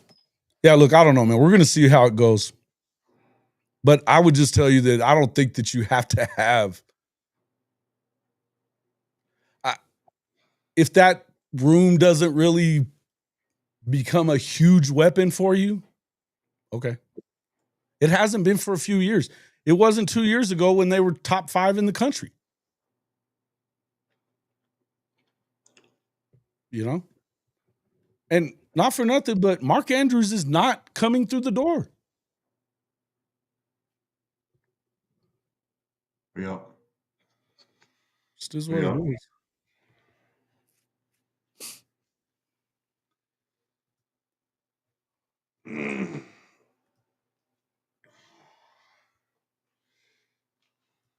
What are your thoughts on that, though? The tight end room. I mean, I'm not worried about it. We got a lot of I think that Carson Kent is probably a little underrated. Just from what I've seen. I think that Huggins kid from Pitt State he's massive, but I also seen him catching passes and turning up the field, and he looked really fast. You know what I mean? So, and I mean, let's talk about my fellow T-Bird. You know what I mean? Caden Helms. Dude, he looks completely different to me. He looks like he's slimmed up a little bit. He looks a lot faster than what I seen last year.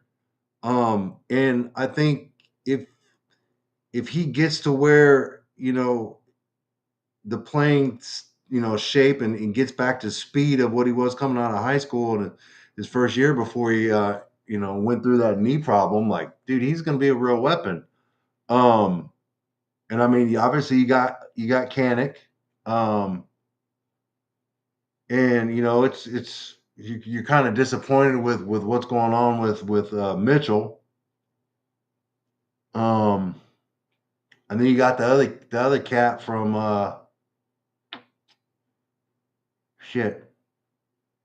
the transfer from Louisiana Tech. I can't remember his name, but I don't know. But I don't think it ain't like the year where we only had the one tight end that Dylan Gabriel threw to 2 years ago and last year. I think we're a little bit. I think we upgraded. This old edition. We got rid of the one, and I think maybe we mismanaged Bauer Sharp. I think we probably had him doing too much. Like if you just put Bauer Sharp You can't run your fucking offense through Bauer Sharp. But you could have done some things with him. Get him the ball. Just throw passes to him. Don't have him throwing passes. Don't have him running jet sweeps, not reverses. Like he had a drop or two. I get it, but like he could have been a lot better, and we could have utilized him a lot more. It felt like him and J.A. kind of had a rapport and some chemistry going on. And we didn't get him the ball. And he had, he showed he could catch the ball and get some yards. And shit, he probably had one of our top 5 longest plays from scrimmage, twice. One got called back on that little screen against Auburn, or the little mesh route.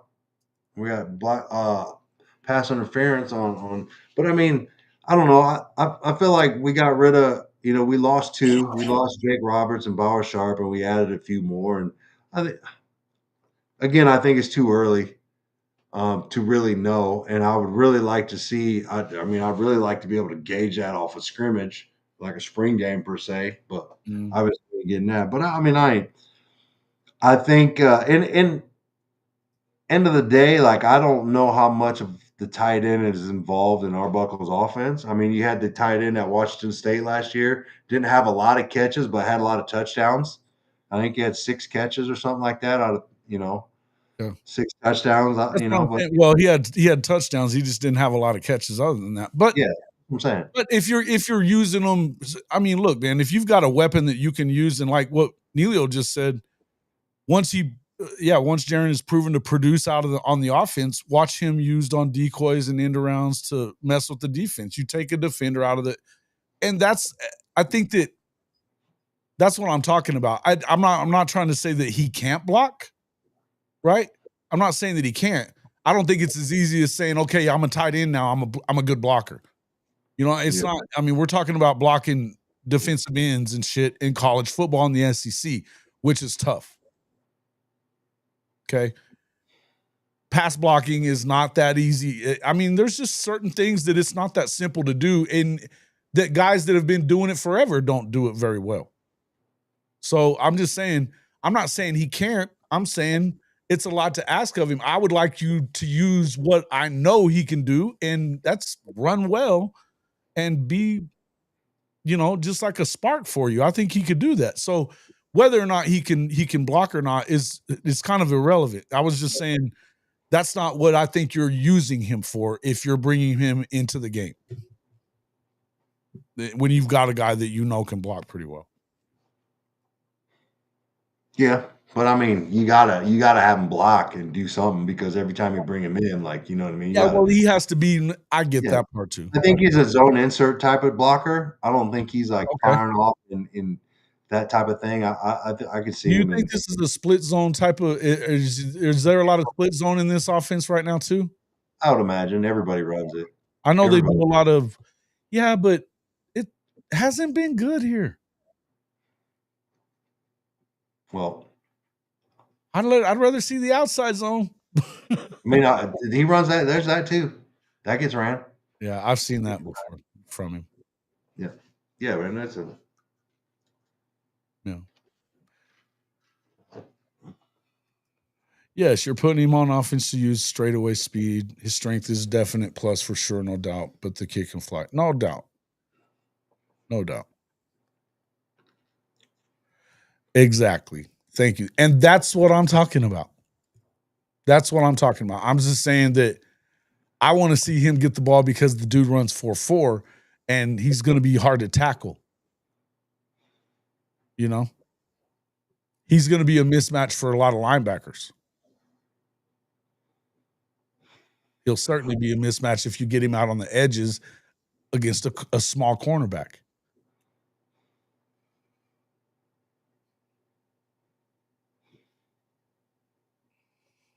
I don't know about that part, Logan. I don't think it's going to change a whole lot. If they go to the 9, then it'll be every other year, but they're going to have to, I think that it's going to, they'll split it up more evenly than what it is now, but I don't think it's going to be, I don't think it's going to be a lot easier. Because if they go to the 9, then that means they go to the 3 protected rivals, then that means you're going to play everybody at least every other year. So,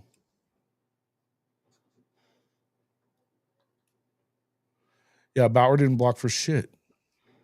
Hence, South Carolina. He certainly didn't block for shit when he was one-on-one against the fucking All-Americans, for God's sakes. They should have put him in that position. That's not, you don't want to put your tight end in that position. Ever. The best tight end in the world shouldn't be going up against that guy. Either one of them. Yeah. This is the stupidest shit I've ever seen. Yeah, we talked about it in depth. In depth. When that happened. Yeah, you don't think it won't be the same crazy difference between OU and Texas' schedule? Yeah, maybe not. I don't know, man. We say that, but look at SC. They're 2 years in a row in the Big Ten that they don't have to fucking deal with Ohio State somehow.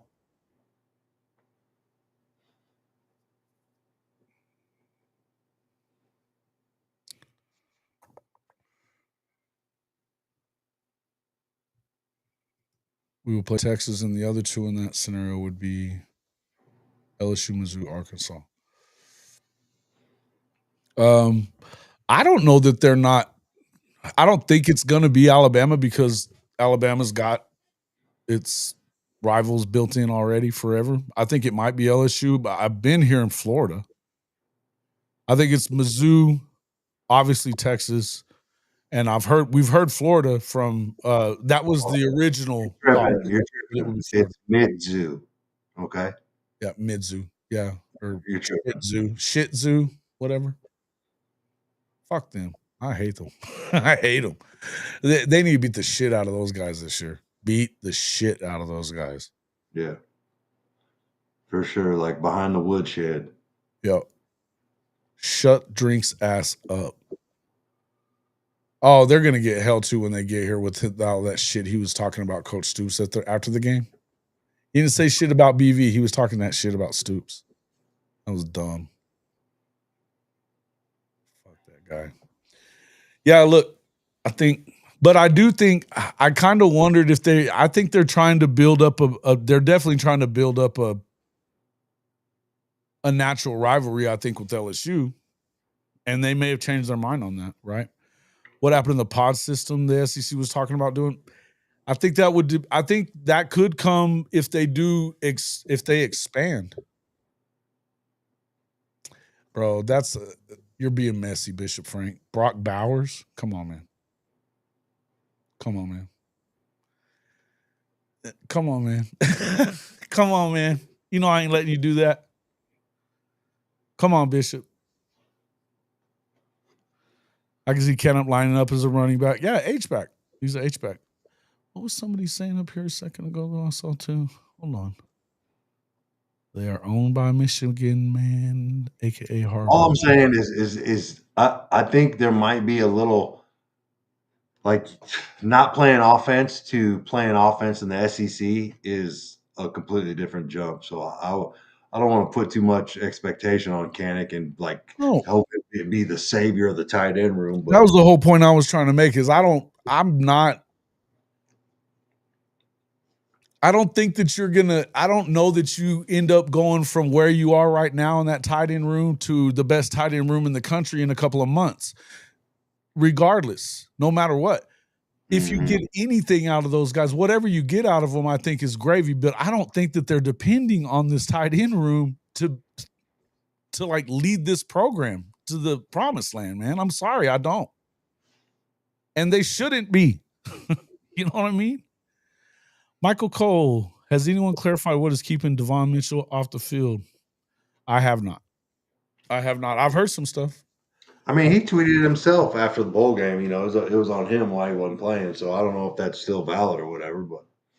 But that's not. I mean, that's kind of generic statement. What does it mean? That's on me. Said he What wasn't is doing it? What are you not doing? Yeah, I don't know. Just not performing? Okay. I don't know.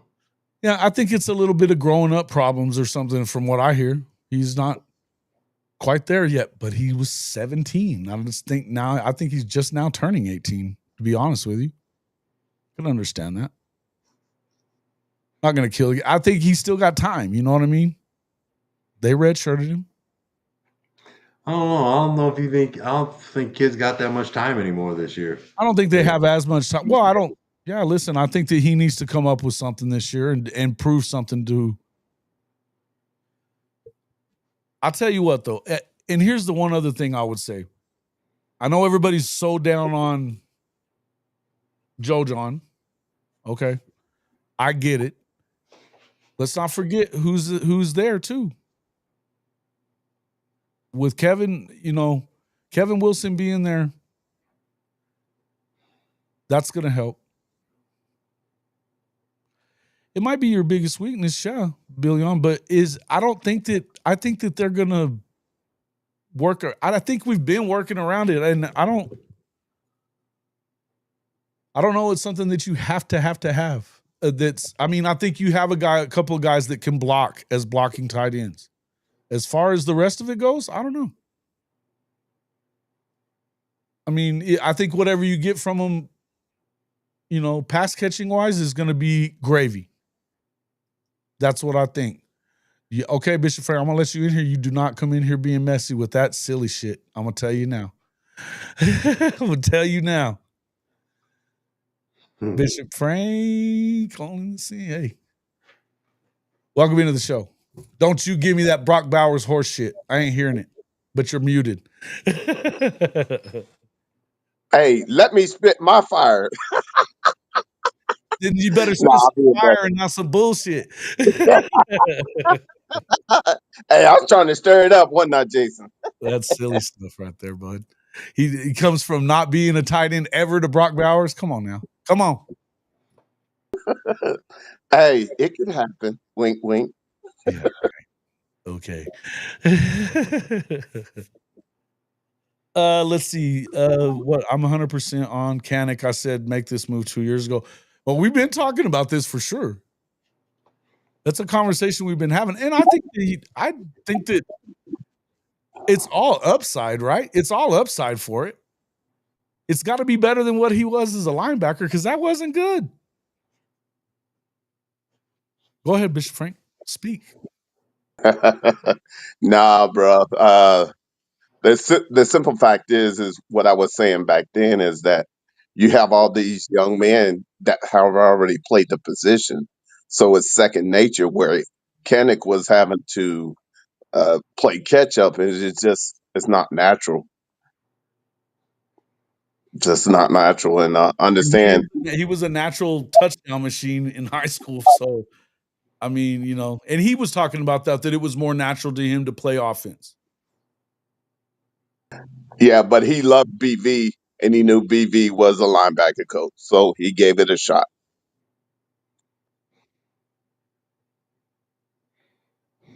Yeah, it's fair. And I think again, I don't think you have. I mean, he's got 2 years left. I don't think you have to have super high expectations for him. But I think whatever you get is gravy. But I think I see all upside here when it comes to him. I don't think that.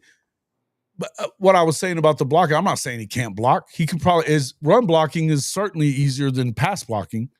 You know what I mean? But I would say that learning to block all of a sudden in the SEC having high expectations as for him as a blocker, like, you know, all the way tight end, a two-way tight end, I guess is what you'd call it. That's a lot to expect. But Jason, I will say this: with Canic's speed on the seams and the overhangs, he's going to give them fits other defenses because you're going to have to match them up with linebackers, and them linebackers better run 4.4 or faster. No, he's a matchup for freaking linebackers. He's a matchup nightmare for a linebacker. Facts. And when you do overhangs, understanding normally they're in zone, but sometimes they're in man, but more times they're in zone. That zone gets split. It might be nice to see him being able to split the defense and run to the end zone. Look what Neilio's saying. Hayes High School had to have him with the football in his hands. He was the mismatch every game. Hey, man, I watched this film. It was long touchdown after long touchdown with that cat. And the kid loves to bang. He was playing quarterback. He was just running his ass off. You know what I mean? It's shit. This is some of the best high school film I've ever watched. Just fun to watch. You know what I mean? Like, it's not, you're like, dude, this guy's a fucking problem.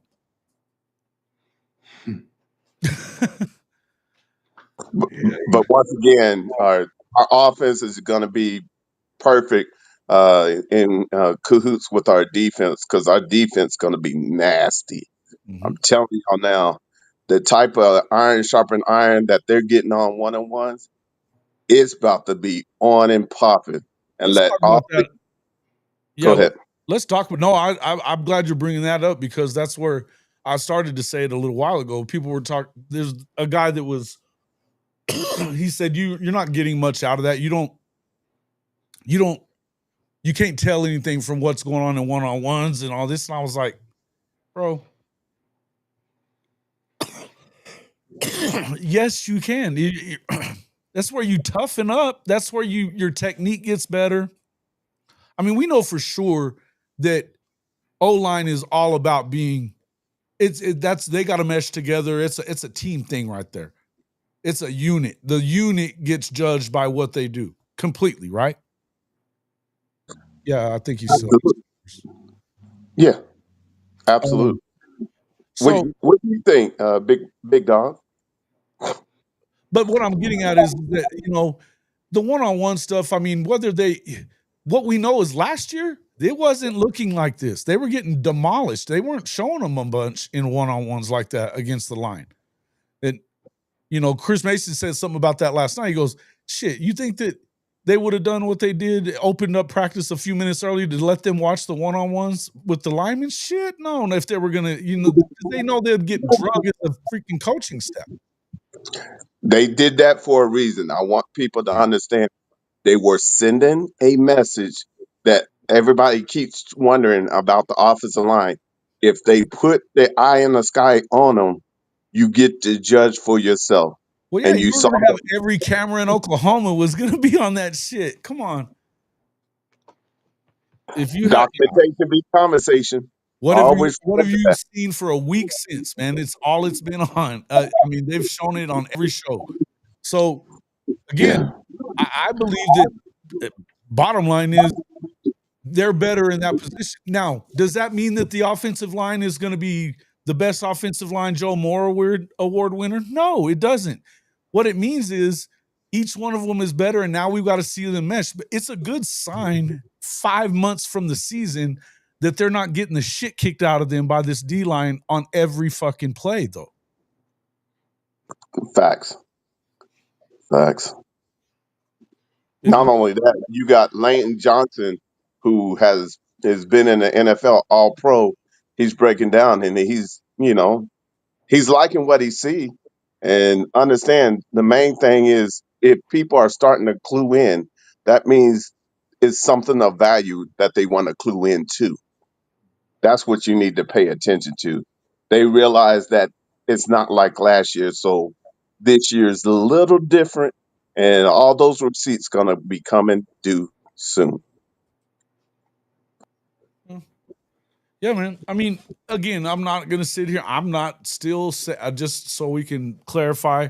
I'm not telling you Oklahoma's going to win the national championship this year. I'm not doing it.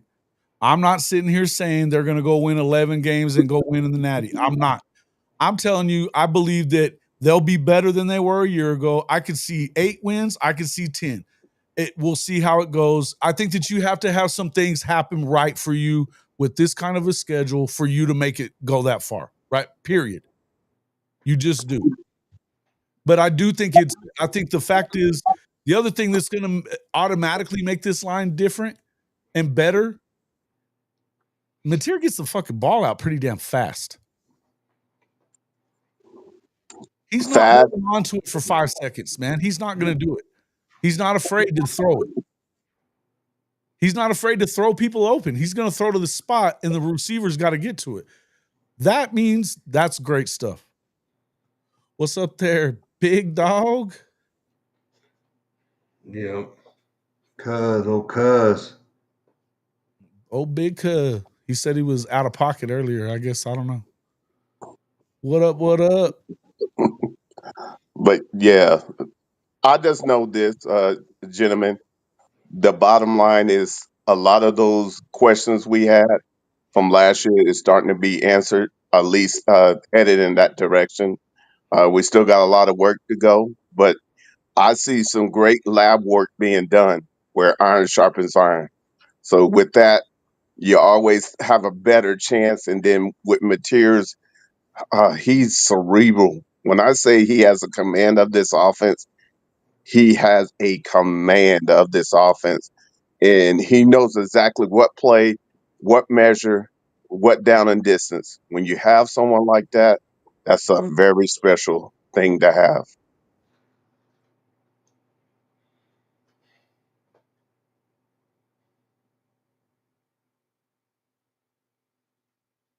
I'm muted. Sorry. No, I agree with you, and I'll tell you this. I think it was Sooner. I forget which. It's same from yesterday. He was doing it too. Sooner Freak. He was talking about. He keeps bringing up, Michael Hawkins being a Heisman guy or whatever. I've been saying it. I'm not saying that has to be this year. I'm saying that I feel good about who you have there if something were to go wrong. I don't think that it's all on material. I think we'd love to see Michael get his red shirt back. That'd be great. But if something were to happen, if the worst happens, I think that you've got a better situation now that he had 9 months with this dude going into the season to get developed, and along with the other quarterback coach, they're doing good things. And you're hearing good things. Help, Big Bo, you were talking about Hawkins and how he looked when you were out there. Don't fucking the real deal, bro. Like, He is a fucking real deal. You're gonna be the real deal. Like I don't know what. Like there's no question in my mind about that either. But I just think that I know a lot of people do have that question. I'm telling you, I don't. I think if I believe in anything about the offense, if you don't believe Michael Hawkins, if you don't Yeah. believe Michael Hawkins is going to be a great quarterback, you need to go to the optometrist right now. Learn football. Not even that. Do you need your eyes checked? Because I don't know what you're watching. Or I don't even know if you can see what you're watching because Michael Hawkins is different. Facts. Documentation, big conversation. And all he's doing now is gaining more confidence behind Mateer because starting to see it. And he can see what the total offense looks like, and he can imagine himself in it. That's a bad man. Yeah. What does he do if Mateer stays 2 years? What did Kyler do when Baker stayed another year? I know we're worried about that. I don't know how you can worry about it. I mean, listen, would you understand if he left? Sure. But he's got a brother here too, in probably the best situation that you could be in for a defensive player playing for Brent Venables and these guys. I mean, it's not the end of the world if Mateer stays for 2 years because if Michael Hawkins, especially if he gets his red shirt back this year, he will have 2 years still. Yeah. At a minimum, 2 years. That's where you got we as fans we got to understand. Yeah. He may or may not bolt, but look, it is what it is. He may bolt. He may. But again, I think the extenuating circumstances tell you he may not. I think that what they're looking at right now, they believe that they're probably going to redshirt this year. They're hoping that they get to I think that they're okay with taking that redshirt year if he's going to get an. And even if you lost another year, if he feels like he's going to get a shot and I think a lot of it's going to depend on Arbuckle. That's what I think. Does Arbuckle like him? He says he does, publicly anyway.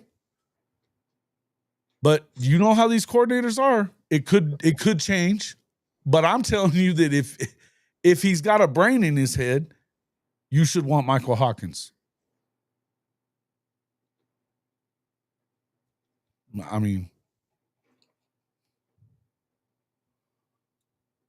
it is impossible. And it's just, look, man, he could get it. If there's somebody out there that's willing to give him guarantee, it's another SEC school and he can go start right away and they're going to give him a shit ton of money, would you blame him for leaving? No, but I would hate it. But I think I could see him. They've already paid him to show him that they want him around. I know that part. They had to pay him to keep him. So we'll see. No way they allow Hawk to walk away. They'll do something to accommodate him. We'll see, man. I hope so. Well, and yeah, some mistakes, sure. Okay. I don't put a lot of what happened on Mike. I don't. I don't think you can really put anything on anybody in the offense, but it's tough, right? You can't blame the players, like not at all. Mm-mm. I think it was a really tough situation. Yeah. And I remember us talking about it at the Red River game, right, Mike? You know, like this fuck guy's got to go. I said it. I was like, this motherfucker got to go. Yeah. Yep.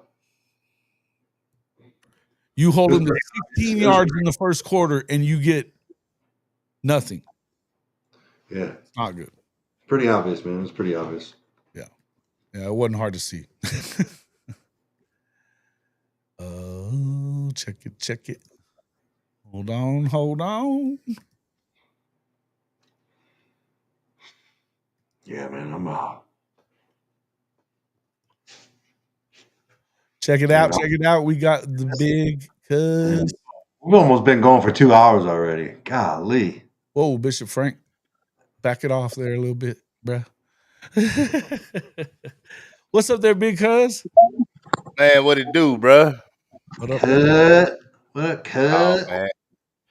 What up, cuz? I'm trying to be, I'm on here messing around with Jason and y'all. I'm trying to be productive today. I was about to pull the boat out, get the boat ready to go. I'm about to get my RV, take that out and get it uncovered, ready for use. I done wasted 2 hours of my day. I was trying to get to the gym. I don't waste 2 hours. What the fuck are you talking about wasting? I'd take offense to that shit. Hey. You got to come in here and hear me talk shit. I've been in the gym now, man. I'm trying to get it on, trying to get my swole on, trying to get back down to pimp size, as my old football coach used to say. Yeah. Trying to get it down, bro.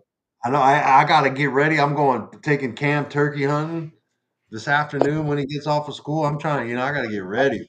Got to get ready. I'm gonna hit the creek by myself. No, I ain't leaving you, but I ain't finna be on here too much. It's about noon. This mother got to go, man. That's what Neilio said. This mother got to go, man. I woke up this morning or last night. I was like, I'm finna do this. I'm finna get this shit done. I don't know what time I got up, about 6 this morning. Jason already posting stuff, hitting me up. You coming on? I'm like, damn, here we go. I've been being petty since about 3. Here we go. Oh, Richard Petty. Richard Petty. He was being Richard Petty since 3. Oh, that chump freaking blocked me because he can't argue, motherfucker. Who is that? Brandon bitch ass Walker. Oh, wow. That's crazy, man. Hey, look, so yeah, I'm going down Thursday. I'll be there through the Where'd you weekend. go, Bishop? Yeah, I think Go ahead. Yeah, Go ahead. that's what I'm trying to. That's why I was trying to get trying to get my travel trailer popping, man. Because I was thinking about maybe trying to slide down there early and just get all set up. Man, holler at me if you go early, man. You know, definitely. I Isaiah got goes back. He goes back. You know, he goes back out there Saturday, well tomorrow. yeah. So you know he'll That's be my back thing at is I that. always make all these plans, but I got to look at baseball and shit. That's Oh what I yeah, I forgot all about always that. stack up. I be Yeah, forgetting yeah, baseball. yeah, man. That's all good, man. But no, I think I'm kind of like Jason. I was listening to you guys when I was driving up, and I'm not gonna sit up here and say we're gonna win a natty or anything like that, but we're gonna be much better. You much better with the quarterback play and the play calling. You can't help but to be much better. Mm-hmm. You Yeah. know, that point last year where everybody was like, "Well, the offense got to carry the defense got to carry the offense." I don't think so much this year. I think they ought to be able to hold their own. And the biggest thing is, guys, when the defense do create a turnover, we have a competent offense that could put some points on the board. That's major because if we had that last year, we win 8 ball games, possibly 9. Yeah. So that's just where you are right now with that, man. But I think they're doing a lot of things different, but doing a lot of things right, man. It's just a part of the process. Different things got to happen for you to win. And if those things don't happen, you don't win. But I heard Bishop Franks talking. He's not holding the ball long. I talked about that 2 weeks ago when I was down there. He's not holding the ball at all, man. He's getting it out of his hand, and that's a major contributor to the offensive line being better. You know, um, of course, run blocking is something that we didn't really get a chance to see because we was always in a situation where we had to throw the ball. We ran the ball minimum, but we didn't run the ball a lot. So I think they're working on the When we run did game a run the lot. ball, we were running it into the teeth of the fucking defense too, right Yeah, up the middle, which was I never understood. yeah. So I think those things will change. I think Yeah. those things will change tremendously, to be honest with you. Yep. Well, So are you going down? Are you coming down, Jason? I'm trying to, man. I'm still working on it, but I think I am gonna make it. I'm gonna try Okay. to for I mean, sure. I'm trying to figure out what's going on. Like, what's really gonna be like part of the Crimson Combine. Like, I'm just trying to figure out. I need them to like let me know what's going on. What we watching? Give you a better layout. Yeah, because I Yeah. feel like we ain't seen nothing. Yeah. And I mean, if they want people to come, they want people to show up. Like, Yeah. come on, man, let's advertise this thing and like make it There something. was something up there. I saw It something didn't. It yesterday, didn't say a damn thing about what was happening. okay. Mm-hmm. Okay. Yeah. They're just talking about having the ability to get autographs and like time around the players, but yeah, I don't know what's happening either. It's a combine. It's gonna be I don't some really give a one-on-one shit what stuff. it is. I mean, It's gonna be some one-on-one stuff from what I'm understanding. I think Um, that yeah. But are they going to end up doing like what Ole Miss was doing and like, or they got no, dunk? I don't think it's gonna be. I don't think it's gonna be like that.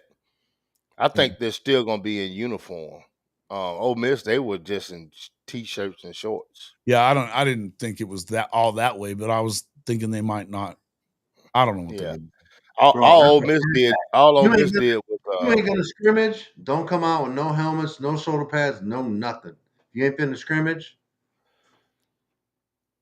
doing Don't do it. one-on-ones, Spin man. it, spin it. See that knife hand right there? Boom. Fucking that knife hand, bro. Y'all don't know nothing about that. That pin pan. You get that knife hand, bro. You gotta look at that. See how it's That's canted that. perfectly? See how that thumb is tucked right there, that knife hand? Just perfect, bro. Got that angle. You know what I'm saying? That's how you know when a motherfucker mean business, when he give you that knife hand right here. Hey, you know when you know it's mean business, you start putting that baby powder in that shit. Man, that's wild. But yeah. So Mike, you trying to make arrangements to come on down like Thursday or Friday or something? I mean, yeah. Like I said, man, I gotta look at. I'm pretty sure my high schooler plays. They usually kind of play on Thursdays and Fridays, so I probably won't be doing nothing. To be honest with you, I'll probably be coming down the morning of. Oh, so Marcus playing baseball. Yeah, oh yeah, oh yeah, Oh, okay. All right, yeah. cool. I gotta. So I don't know. I mean, maybe I come down early, kind of get set up, and maybe the wife comes down separate. I don't know. We need to do some tailgate stuff, man. Like what you were talking about the other day, Dent. Oh yeah, we can definitely do something, especially. That's a quick. Are people tailgating? And what are we doing? That's my saying. There's I so mean, you much can tell unknown. you can tailgate if you want to. I imagine people are going to do that. Just for fellowship, bro. You bring Yeah. the RV Well, but down. you guys are freaking dads for the team. You don't know what the hell's going on, and you bitching over here. What the fuck are we talking about? I mean, That's what I'm saying. that's That's what I'm I saying. mean, the only information we got is going to be a combine. That's it. That's the only information Isaiah said to Like, me. do I gotta buy a ticket? Like, are we buying tickets? Like, I have no idea. Nah, I ain't getting no baby. Are they charging for the shit? I don't Yeah, think so. yeah, Are yeah. they? The All right, tickets are on I'm sale. trying to look it up. That's why I'm. They're Yeah, on it's sale $10, right I believe. Yeah, $10. Yeah, which I ain't tripping. I'll buy it. I just let me know. You know what I mean? Let me know. Miss Zua has something in the package for us. Uh, I guarantee you that, man. But no, man, I'm just it's crazy because it's a mystery. It would be funny they show up and do a scrimmage and people like, oh, okay, they did one. They might be trying to hide something. I don't know, man. I don't have a clue. I don't have the slightest idea of what it could be. Yep, Being honest with you, yep. all Isaiah told me was a combine, and I run combines, and I'm like, okay, all right, that don't make a whole lot to me, but okay. Maybe they're just using the word. I don't know, but I know a combine. So it says they're going to do drills for designed for each group. They've got position groups consisting of offensive and defensive linemen, linebackers, and DBs, and quarterbacks, running backs, receivers, tight ends will complete a series of drills designed for each group. After drills completion around 2, the field will open to fans for party in the Palace, while players sign autographs on the south end of the field for fans in the stands. Interactive inflatables, the Jordan Brand shoebox retail shop, and beer garden will be offered activities for fans of all ages. Hey, the beer garden sounds good. What? A beer garden. No, what'd you say, Jordan Brand? I heard that. A Jordan Brand shoebox retail shop and a beer garden will offer activities for fans of all ages. So you'll be able to buy some of the Jordans there. That's what you're saying. That's what it sounds like. That's what it says. Yeah, a retail shop. So yeah. Additionally, the Sooner Schooner, Big Red Rocket, and select trophies will be on display for fan folks. It'll be over at 3:00, so it ain't going to be very long. It's going from 1 to 3. So they're saying the inflatables and all that stuff is inside the stadium or outside? Got to be outside, bro. Hold on. No. On display for fan photos. It doesn't say where it's at, though. I don't know. Other side of the end zone or somewhere like that. There's no telling, man. No telling. It's a mystery. It's like a jungle together, sometimes. It man. makes you wonder. Huh? They got pole dancers or entertainment going on that weekly too. Hey man, Neil's been working on that. You say pole He's been trying to get the Coach Roy Ball dancers going for a while, but he hadn't sent nobody my way. So man, you talk a lot, but you need to get your shit together. Man, it's a lot of stuff going on. So this morning I was out and about, man, but I got 4 kids. that's out doing some visits and stuff at 9 o'clock this morning. So I was on the phone with a couple coaches, a couple parents and everything. So that's kind of why I was kind of out of pocket, man. But no, that everything went pretty good. Was over there at Georgia. Had some kids over there at Georgia State. Some going to Kennesaw State over there later on tomorrow. So man, just trying to make sure the kids got what they need, man. Over there and such. Yeah. So man, Hey, Ryman Lemon. Hey, man, thanks, man. Appreciate you. He said he came in to say good morning to Master Dent. Hey, what's happening with you, man? What's going on? Yep. All man, I heard was beer garden. Sooner in Texas says all I heard was beer garden. Man, you never. Man, I tell you what, it's. I'm gonna tell you what's crazy. And I had a guy hit me up about an offensive lineman, coming to Oklahoma 2027 kid. And man, the kid he's a good looking kid. Gonna be a great kid. I mean, he's committed to Ole Miss, but he only has 3 offers. And then the next day he was at Florida State. So I asked the guy, I said, man, why in the world did you commit to Ole Miss and you only have 3 offers and you're 2027? And he said that, well, I'm just trying to, drum up some more interest. I'm like, dude, that's not going to, just because you commit, that's not going to drum up, interest.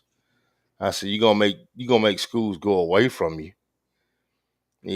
I said, I was telling the guy who was handling some stuff for him, I'm like, man, that's just not going to, I don't know, man. Some of these kids, man, they just don't have the right, they don't have the right people behind them, man. And it's kind of heartbreaking to see. Yeah, that's what we talked about the other day. I think that they're getting the wrong. Well, and hey, man, I'm gonna tell you, I think a lot of that has to do with these damn recruiting places that anybody can come. They're not. It's not an invite only type of thing. They're trying to get everybody because it's all the same money, right? To go to their little camps and their whatever their combines. Look, we talked about this before. I think that this is going to change. I think that this kind of what we're doing at Oklahoma with Jim Nagy is it's gonna catch on when it's gonna catch on everywhere. Well, the thing about it is that both of these schools, and they're G5 schools, the people who I've talked to, both of them been the general manager. I haven't talked to. I was talking to the general manager at both of these schools, and man, that is crazy because that's who's handling the recruiting right now at both of the schools. Yeah. So, well, here's what we've heard from Nagy as far as publicly. I think he's working behind the scenes for sure, but he and we've heard him say that you don't ever want to tell a coach no about a player, whatever. It's on them. And I know he was saying that they already were so far into the recruiting year that he's not trying. He says he wasn't going to really get that involved. I think he's involved because what Chris Mason was talking about last night was that there's guys falling off of these visits, that maybe that they've, and I think it's collaborative is what it is, because I think that this staff does a great job of identifying. And he's even said that there's really no dead weight. There's not a bunch of dead weight on this football team. Not no more. Right. Not no more. I can literally say that. Not no more. Yeah. And I think that's because of what they're doing. It's professional. I mean, it's man, it's kind of what is expected of a general manager. And I'm seeing this across the board, guys. I ain't just talking about like just right here. I'm seeing it at other schools. These general managers are doing a lot. Well, they didn't. I don't think they hired this dude to just fucking go sit in the damn office and not do shit, but watch film. Yeah. I think they want his expertise, man. I would think, right? I mean, look like you struggling over there, Mike. What you got going on?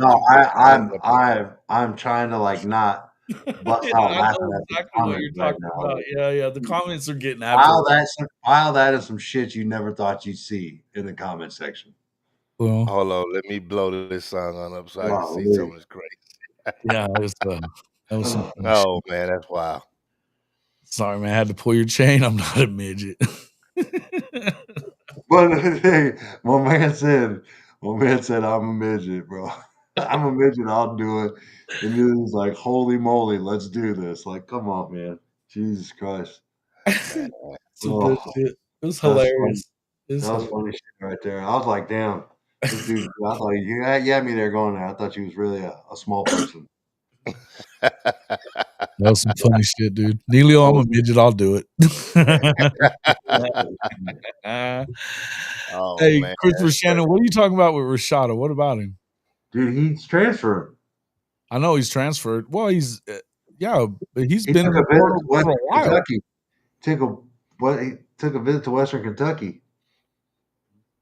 I kind of figured that was where it was headed next. I don't know why it surprises me that he left Georgia though, unless they wanted him out. I tell you what, guys, you're gonna be surprised. Just cross the SEC in the whole country, the spring portal.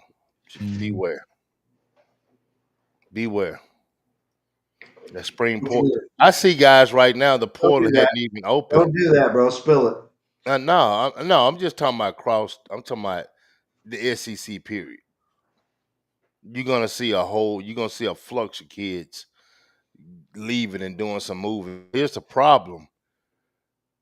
These kids can't go to another SEC school, but they can go to a ACC or a Big 12 school. That's right, because you know what? The spring portal, he can't go. Rashada wouldn't be able to go to an SEC school if he wanted to. When did he leave?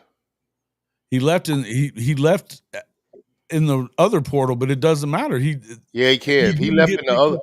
if He he didn't get left in the picked up other though. portal, if he didn't come out this section and he got in the other portal before the spring, he can go.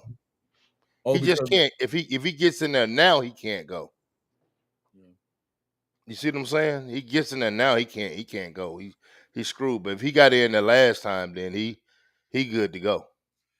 But yeah, I guess he should be. He should be. yeah, he should be good to go. But you're gonna have kids that when they fall to the 3 and the 4 spot and it's not looking good for them the next year, yeah, they're gonna leave. They're not gonna Yeah, sit there and for stay. sure.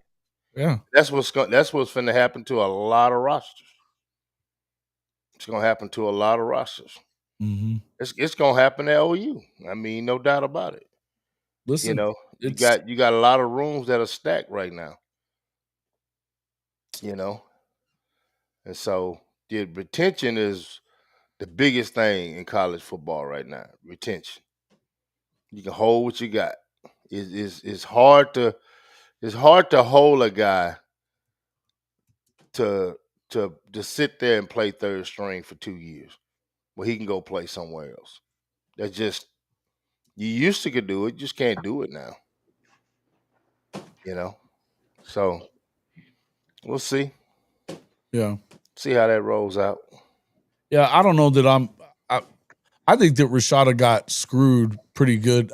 What Miami did or what Miami did, no, what fucking Florida did when he had a big time deal on the table at Miami and Florida goes in and bumps it up and then takes it away from him at the last. That was fucked up. That was not cool what they did. Well, where was he at last? Then he went to Arizona State and he started 2 games there, but then he went to Georgia and he was at Georgia this past season. I think he was the backup until he wasn't. And I don't know exactly what it was about. Well, man, he's almost like damaged goods, bro. To be honest with you. I mean, don't get me wrong. A group of 5 would take a chance on him. Well, sure. He was a 5-star. So I think I'm surprised that somebody didn't take another chance on him already, but unless you're starting to get the idea that he's just hopping. Yeah. You know. That's true. That's true. I could see I could see some schools in the Big 12 definitely could use him. Not loving on the U. I'm just saying that was fucked up what Florida did when he had that offer. That money was there, and he flipped based on their offer, and then they didn't give him the money. That's right. That's the kid that sued, right? Mm-hmm. Whatever happened to that? Did he sue? I don't know if it's over with yet. I don't know. My guess is that they're gonna. I think they've been slow rolling it so that he ends up looking bad, and some judge says "fuck off," you know. But yeah, the longer it goes, money. They're gonna have to give him some money. The How? longer Did he sign a contract, like I mean, I don't see if there was like nothing signed. It was just word, like verbal. No, it was something signed because there was a contract. No, there was. Yeah. That's what I'm saying. I have no idea. I give a shit, but yeah. Is it like my man from UNLV's NIL thing? No, I think this guy had a little bit more. No, he had. Yeah, he had more paper. I read the lawsuit. I read the lawsuit a while back, and it doesn't look good for Florida. I don't give a shit what any Florida fan says. That was bullshit. He ain't worth that much. Don't fucking tell me he ain't worth that much. They were willing to pay him that much. Yeah. They were willing to pay him right about that much at Miami, and y'all fucking upped it and then pulled it out from under him. That's chicken shit. No two ways around it. Mm-hmm. That's true. You don't do that, man. You don't. And apparently, Billy was involved in some of it too. So, or according to Rashada. So, yeah, it didn't look good. It didn't look good to me. And I mean, I'm not just sitting here being a hater on Florida, although fuck Florida. But it's not really about that. It was more. I think it was messed up. And again, I'm gonna be the guy that's pro kids on this shit, anyways. Mm-hmm. And the mess has been made, has not been made by these damn athletes. I don't want to hear about how they're greedy and assholes and all that. I don't want to hear all that shit. Yeah. Well, we'll see. And that's, man, when you do something, when the courts decide on, right or left or right or wrong, that's going to be a big deal right there, bro. Mm-hmm. That's going to change a little bit of the landscape. You could probably settle it for $7 or $8 million or something like that, or maybe even a little less. But I mean, you're gonna have to kick some cash to him. You shouldn't have done that. Yeah, that's true. Yeah. How much were they supposed to give him? $12 million or some shit like that, and he was gonna get 10 at Miami. They need to give him all 12. They had a contract. I mean, if he wants to be, he wants to be hard about it and not ever settle, then I mean, I would fight it for as long as, the NCAA made the mess. Yep. Along with every conference and every damn conference president and they've screwed it all up. They've screwed it all up. Yeah, it's gonna be interesting to see, man, when all this stuff actually comes down, especially the rev share and all that stuff in July. Well, and that's where we were talking about that last night with K. Chris and Chris Mason, and K. Chris has got a wild ass idea. I don't think it's going to ever work, but not at least the way he's talking about it. The parameters, you can find ways to put parameters, but I'm just going to let everybody, it's not going to be on NIL. You weren't supposed to have collectives. Now collectives are part of the deal. Mm-hmm. How do you figure you're going to unring a bell? I don't. You can't. You can't. It's gonna be difficult for him to do that, bro. Mm-hmm. It's gonna be difficult for him to do it, And man, a lot of this stuff that's going on with these kids, if you had somebody in place like a general manager, I think some of this stuff wouldn't even. Well, it's just they didn't plan for any of this shit to happen. They acted like there was no way they were going to lose that lawsuit with Ed O'Bannon. It'd been going on for 10 years. If it wasn't going to work, why would it have lasted that long? I mean, you know what I mean? That was just silly shit. And then that's after 10 years of knowing that this lawsuit's on the books. That's what you came up with, was just to throw NIL at it. You did that. I was just talking to a friend of mine, his son, which he's coaching now in college. Yeah. He's finna get $1,500 for the next 10 years. He's part of that lawsuit where they're going back and getting those guys. Oh yeah. And he played. The House versus NCAA. Yeah, he started his junior, senior, and his super senior year, and played 10+ games every year. And his share came out to be a little over $1,500 a month. Dude, that shit that could pay some bills for 10 years. Man, I mean, You extra know, $1,500 is extra $1,500. $1,500 is $1,500. I don't care how you look at it, bro. What's that? Bro. It's like Your boy ain't getting no cash from playing in college, bro. None. What year did you come out? Shit, my last year was 01. Oh yeah, you like Yeah, me. Ain't get nothing, bro. Nah. Now I had some of that. You know, I was a part of that college deal with the concussion thing, but man, they sent me a check for $8.34. I ain't even cashed the damn thing, bro. put that motherfucker in a drawer somewhere. Hey, I think the junk drawer. $8.34, bro. Golly. After they got through taking the lawyer fees and all that stuff out of it. Yeah. It was originally, it wasn't much. I think it was like 15,000 or whatever it was. Dude, when they got through taking fees and lawyers and court and all that, $8. $8. Well, you went. Hey, that could have been a couple 40s back in the day. Man, what shit? Couple 40s.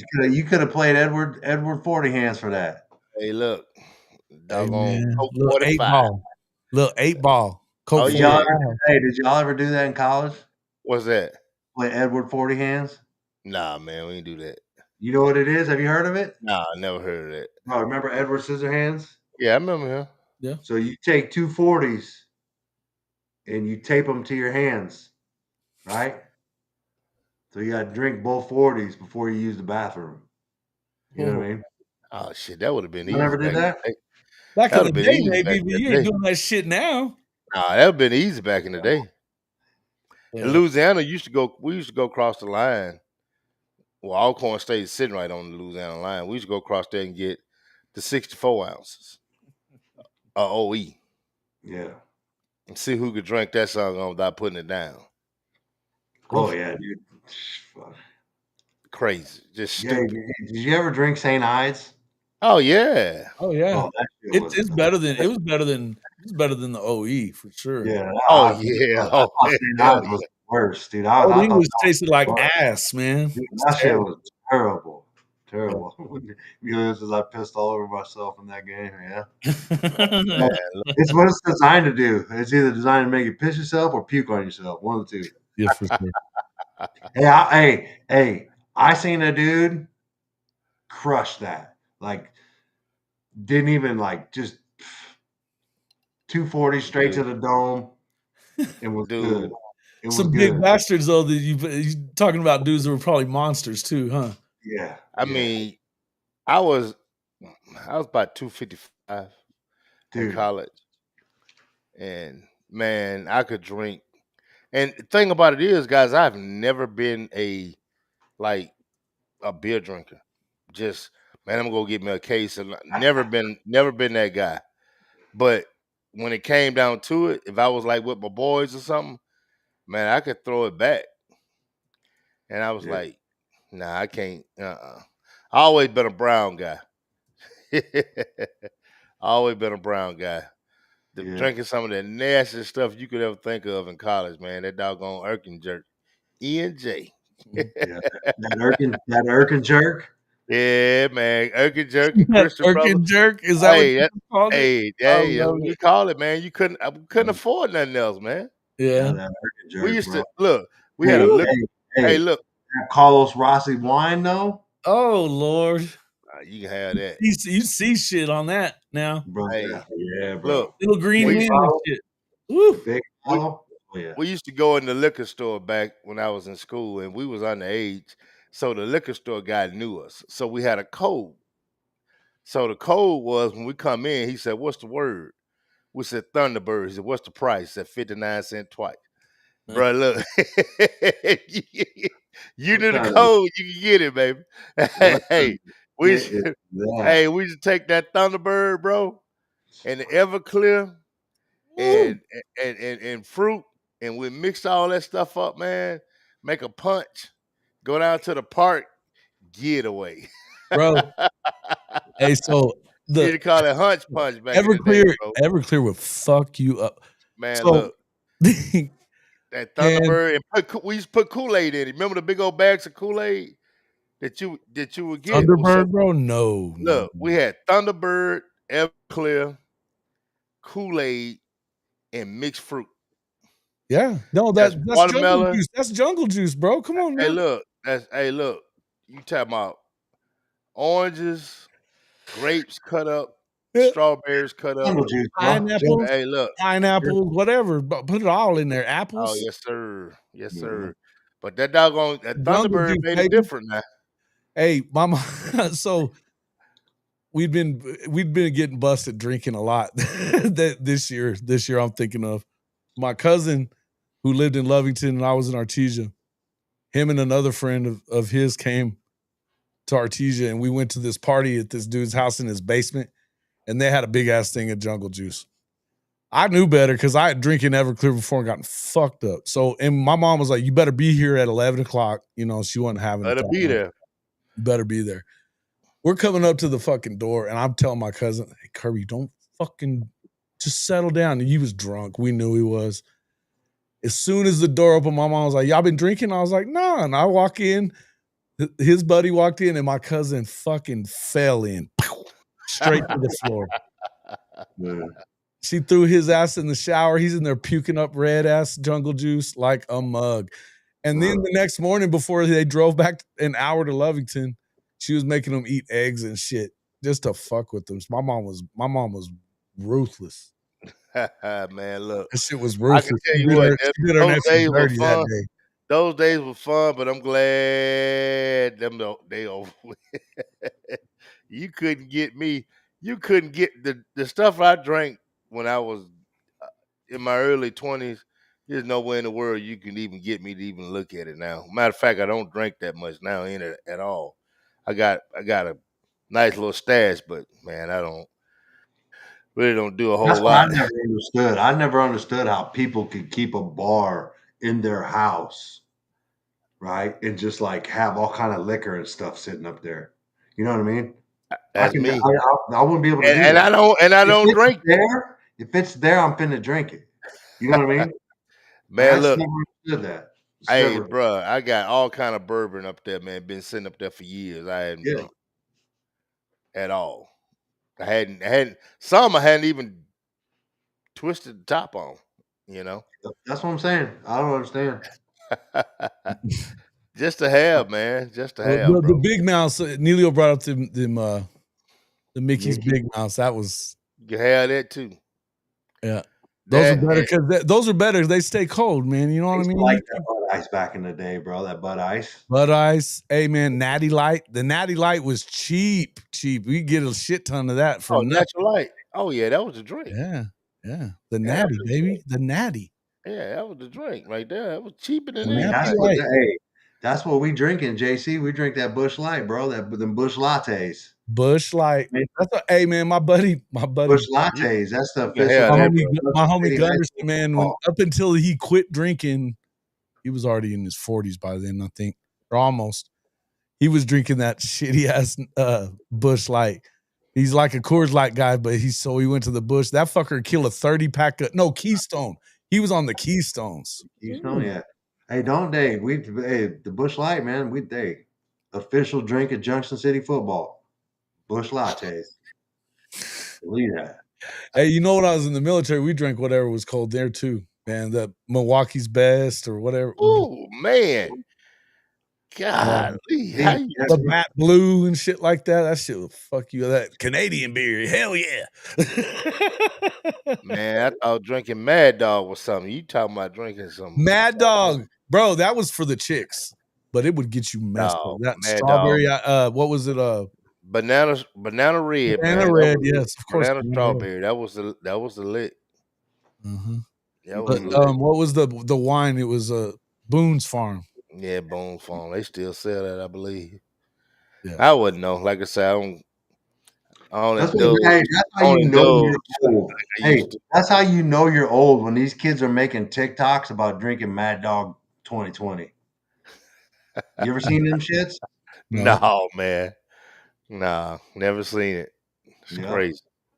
Yep. Yeah, They but don't know, yeah, bro. The old Keystones, Jimmy says. Mad Dog is so we had basketball practice in the mornings in the wintertime, obviously. Early morning. So we'd be in there at like 5 o'clock. Well, my homie that I used to pick him up every day, and I didn't even know, but we had a bottle of the banana red under the seat in my car, under the passenger seat. He pulled it out. We were sitting there waiting for class, and we mashed that whole fucking thing. And it was because it was cold. It was real cold. Snow on the ground and shit. yeah, I needed some antifreeze. We mashed that shit out, and so fast that you weren't drunk yet. Then we come out after first period back to the car. We were both fucking stumbling, fucked up. Oh, y'all need to be It was suspended. the worst. That was the worst day ever, man. After that, I ain't bullshitting. Whew. And we had to stick it out too. We couldn't leave. man, I tell you what, I did some crazy stuff. I'm just glad there was no. I don't know how we lived through a damn thing we did in high school. I'm just gonna tell you that how we lived through all that shit, I'll never know. And the thing about it now, man, the kids are not allowed to do a lot of things because, you got this phone. A lot of things, everything could be now. Chris, he was a rich boy. Look at this. You do anything. Oh yeah, you was a rich boy. You drinking Heineken. Yeah, look at that shit. Oh yeah. You nah. I ain't see a every time he comes in, man, he says something stupid. Who is that now? Chrissy, I'm just fucking. Oh yeah, man. I didn't see a Heineken until I was grown. Mm. Yeah, I ain't see that. Any IPA drinkers in here?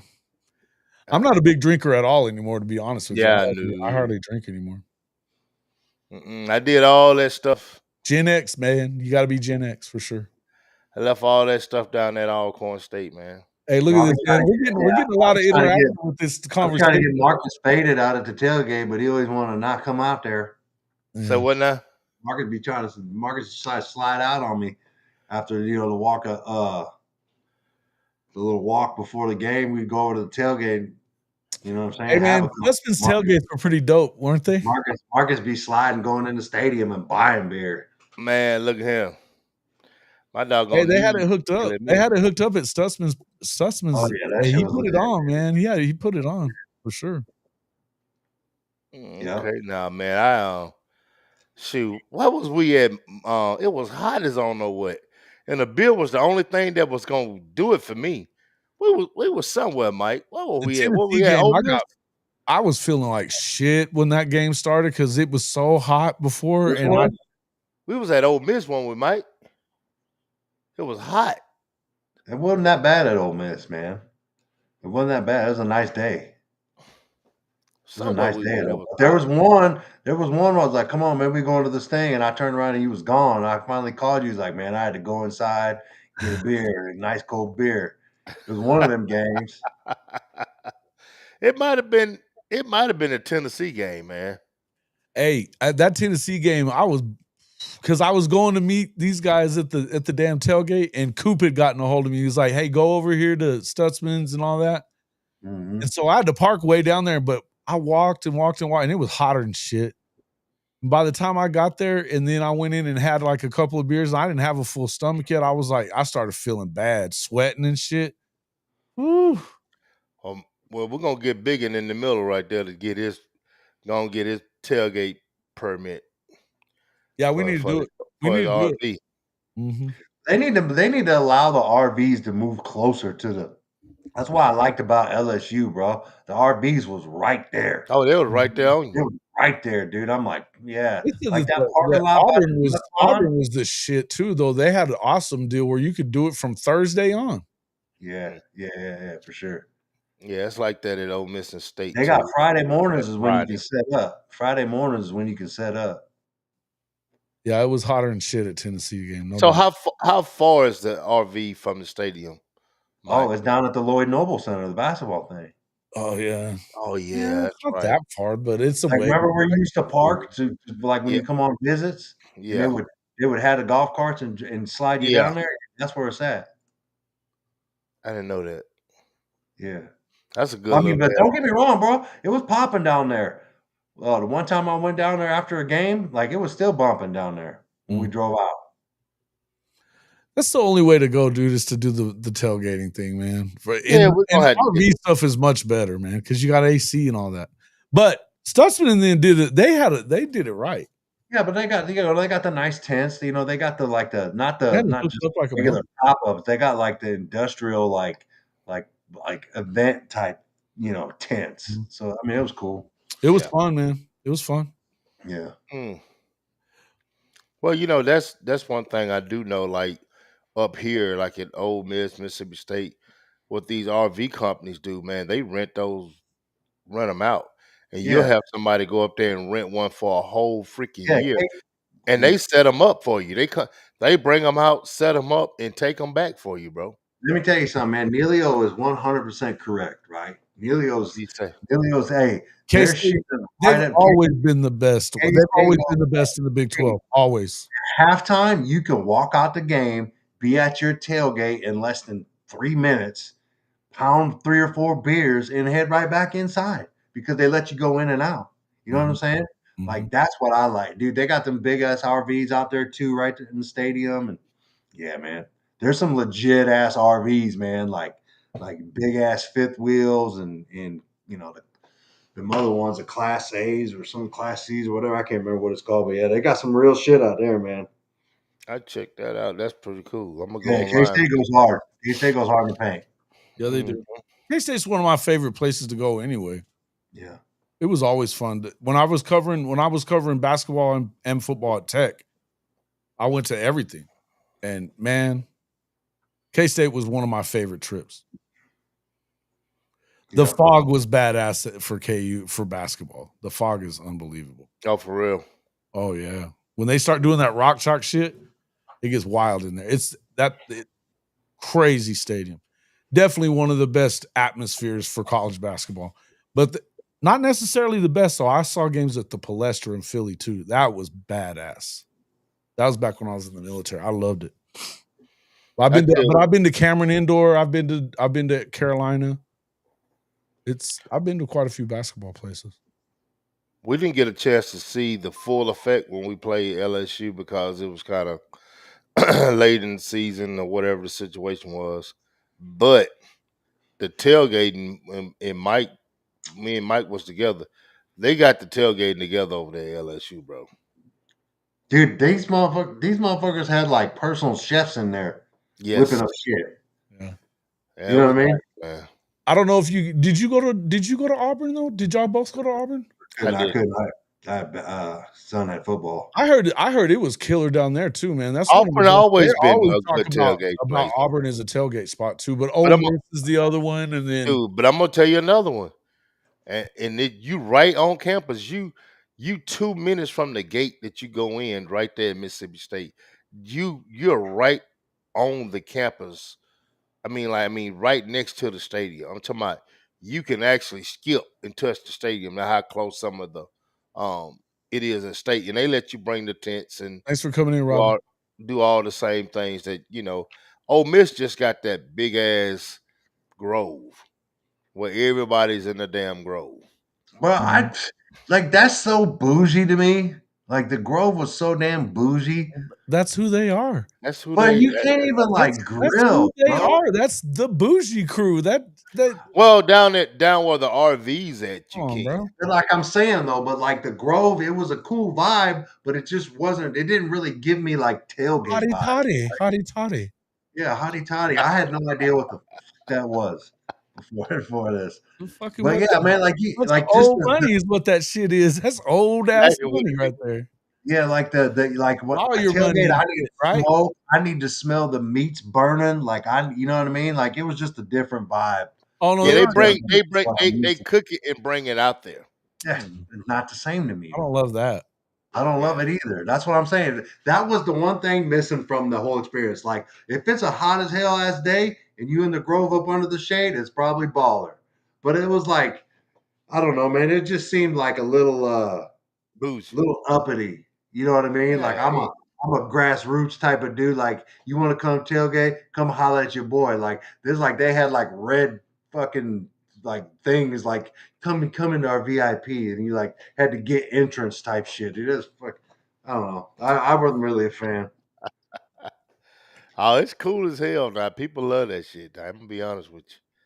They Yeah, love it. But yeah, they like I they say, can keep it. different it's a Hey, Oklahoma different goes hard to me. In Oklahoma you does a know, good job with it, but Oklahoma they're goes hard. just now starting to get it back a little bit. They were lacking for a while, man. Yeah. They were Yeah, lacking man. for a Hey, while. I'm like I said, bro. I need to smoke. You know what I mean? I need to smell. You know what I'm saying? Smell the Mhm. shit getting cooked. Like, I don't want to see people all dressed up in polos and nice. Like, come on, man. Let's like they all looking all preppy and shit. Like, all Mhm. like it That's shit what was I'm weird saying. to That's me, who bro. they are. That's all the It was rich man, that's very who weird they to me. are, bro. right. I That's know, what but it it was is. weird to me, bro. I'm not saying Yeah, it was man. just That's the weird. prep city, man. They still have their pants Oh, yeah. rolled up and shit. Yeah, Remember dude, the that's old crazy. school roll up your acid wash jeans Man, with Yeah, it's your penny loafers? it's yeah, dude. different, man. It's Hell different. Different is right. Different It's is right. different, yeah. man. You Yeah, know, different is it's a right. it's a party school, man. Yeah. That's for sure. But yeah, Did you you know, guys you see got where they're getting what's his name's getting sued because of that whole deal with the supposed shit that was online, and they were saying that about that girl screwing her boyfriend's dad and all. It was like on everybody. yeah, that Ole Miss. Yeah, Yeah. Yeah. And so she's suing what's his name? Pat McAfee and all them too over it. yeah. Yeah, I seen it. I don't know how you're gonna make that one stick whenever it was already out there. He was just talking about it and he never said her name or nothing. No, he Yeah. did. I actually I listened to the show, and Josh Pate said something about it too. Yeah, he said Josh Pate said something about it. He didn't call any names or anything, but he said something about it. Yeah, Hey, you out there doing dirt? It's gonna come back on you now. yeah, It is what it is, you yeah, know. But yeah. yeah, man. I I'm don't know. shit. We go. Girl, I need to go eat, man. I ain't ate. Got Yeah. me in here talking about I'm about to go get something. I gotta figure it out, man. I can't even eat meat. I got Today's about Friday. 10 more minutes and I gotta Today's get Friday. I can't even eat. Can't even Why you eat. can't eat, man? It's Lent, bro. Oh, oh okay. Lent. yeah. I gotta get chicken or something other than Lent. So you can't eat chicken either, bro. No, not chicken, fish. It's fish day, Yeah, man. It's fish day. yeah. Like I'm with some about to Fish. go. catfish or something. I'm about to either one. I'm about to go get a like a margarita pizza, or I'm about to go to Qdoba and get A that margarita pizza. shrimp bowl. Oh, what you Yeah. say? A margarita pizza? No, not margarita. Oh, that's what I thought you said. It's pizza, man. It just got like tomatoes on it, man. Oh, okay. All right, I got you. We got a couple places like Pyro, something like that, to sell Yeah, those yeah. I'm things. about to. I'm one of them too, man. Yeah, man. I ate some eggs this morning. That was it. Yeah, when they closed down, Lindsay Street, that was some bullshit, bro. Mm. Yeah, yeah, yeah. It's hard to look, man. If you don't get there early in the morning, it's hard to get anywhere near that campus, man. Cause You they can't close that. you shit, dude. I didn't get and I went early and I was still 2 miles away. It was a trek, dude. And when you walk fucking hot, bro. It was hot. You know where the I probably dorm, the could have fresh. got closer, but I just was like, man, I don't know. Well, Mike, tell me, right across from where um we had our tailgate, from where the parents and stuff was, all that right there in the middle. Who was that? That was like all paid stuff, right? Hmm. Yeah, I can't think of the name of it, man. But like they got a tailgate over there just next to the indoor inside, like in the track, in like the middle of that. They got that, and then but the other stuff like outside of there, like right across from where we used to do, is like companies and like, you know, sponsors and donors and shit. Yeah, we've been invited to a couple on last year, didn't go, but might go this year though. Yeah. Might go and check them out this year, man. But yeah, but we need Mike. We need to figure it out, man. That's for sure. So Because here's one thing about it. Now I got a place to keep all my tailgating stuff at yeah, Isaiah. So I mean, he got the Blackstone there, man. I ain't nothing to put it on the back of the truck and roll it on out there. You damn right we do, Bill. Billy on. We need it. That's what we're getting after that, man. We're working on this shit. Yep. So We're I working mean on this shit. that's what needs to happen. So I'm gonna probably bring a couple things down, man, to keep at his place. And then that Saturday morning, I get there that Friday night. That Saturday morning, I go up there. Or that Friday night, when I get there, I just go out there and set everything up. You know, because like I said, I got a place to put everything now, so I can take. Bro, I them can take. people, hey, them people are lined up first thing in the morning, Friday, like ready to get like Well, you know reserved. what game day being there for that Tennessee game, man? It was wild. No, every I know it's like that. I mean, it's weekend. been on. I tell you what, I actually most of the games I've been going to up until last year, it was all like either Red River or like away games and shit. It just didn't really. I mean, I didn't go back to campus very often. I maybe since I left there, probably 3 or 4 times. But last year, it had been 3 or 4 years since I'd been to Norman for a game. Well, like I said, man, I'm gonna But I love the get, Palace. I'm Dude. gonna The get Palace the is tent. sick, I'm though. gonna get the tent, and I'm gonna get the chair. And like I said, I got somewhere to store it now. You know, Yeah. and that's the same thing. Did Mike end up? Did they end up in a house or an apartment? Apartment. Apartment. Okay, yeah. But like the table and all that kind of stuff, man, I could store that kind of stuff in his garage and just bring it out, man. Get the tents and everything. So, Okay, man, Chris yeah, that out there is pretty close by too, man. He's got a spot. We make him fucking load some shit up too. who is that now? Okay, Chris. Oh, From okay, Orange Down Pod. He lives pretty okay. close to there. So he be out there too. Mhm. Yeah, well, that's cool. Yeah, so yeah, man, we just gonna I'm gonna probably do that, See you, man, Logan. with the Blackstone, man. Bring it out there and just kind of Man, you fire know, it up. my one boy has he's got that big gas smoker, man, that you can pull behind the truck. Oh, I'd love to do that. Oh yeah, my man say he got 50 on. How much is it? How much is the tailgate spots? I don't even know.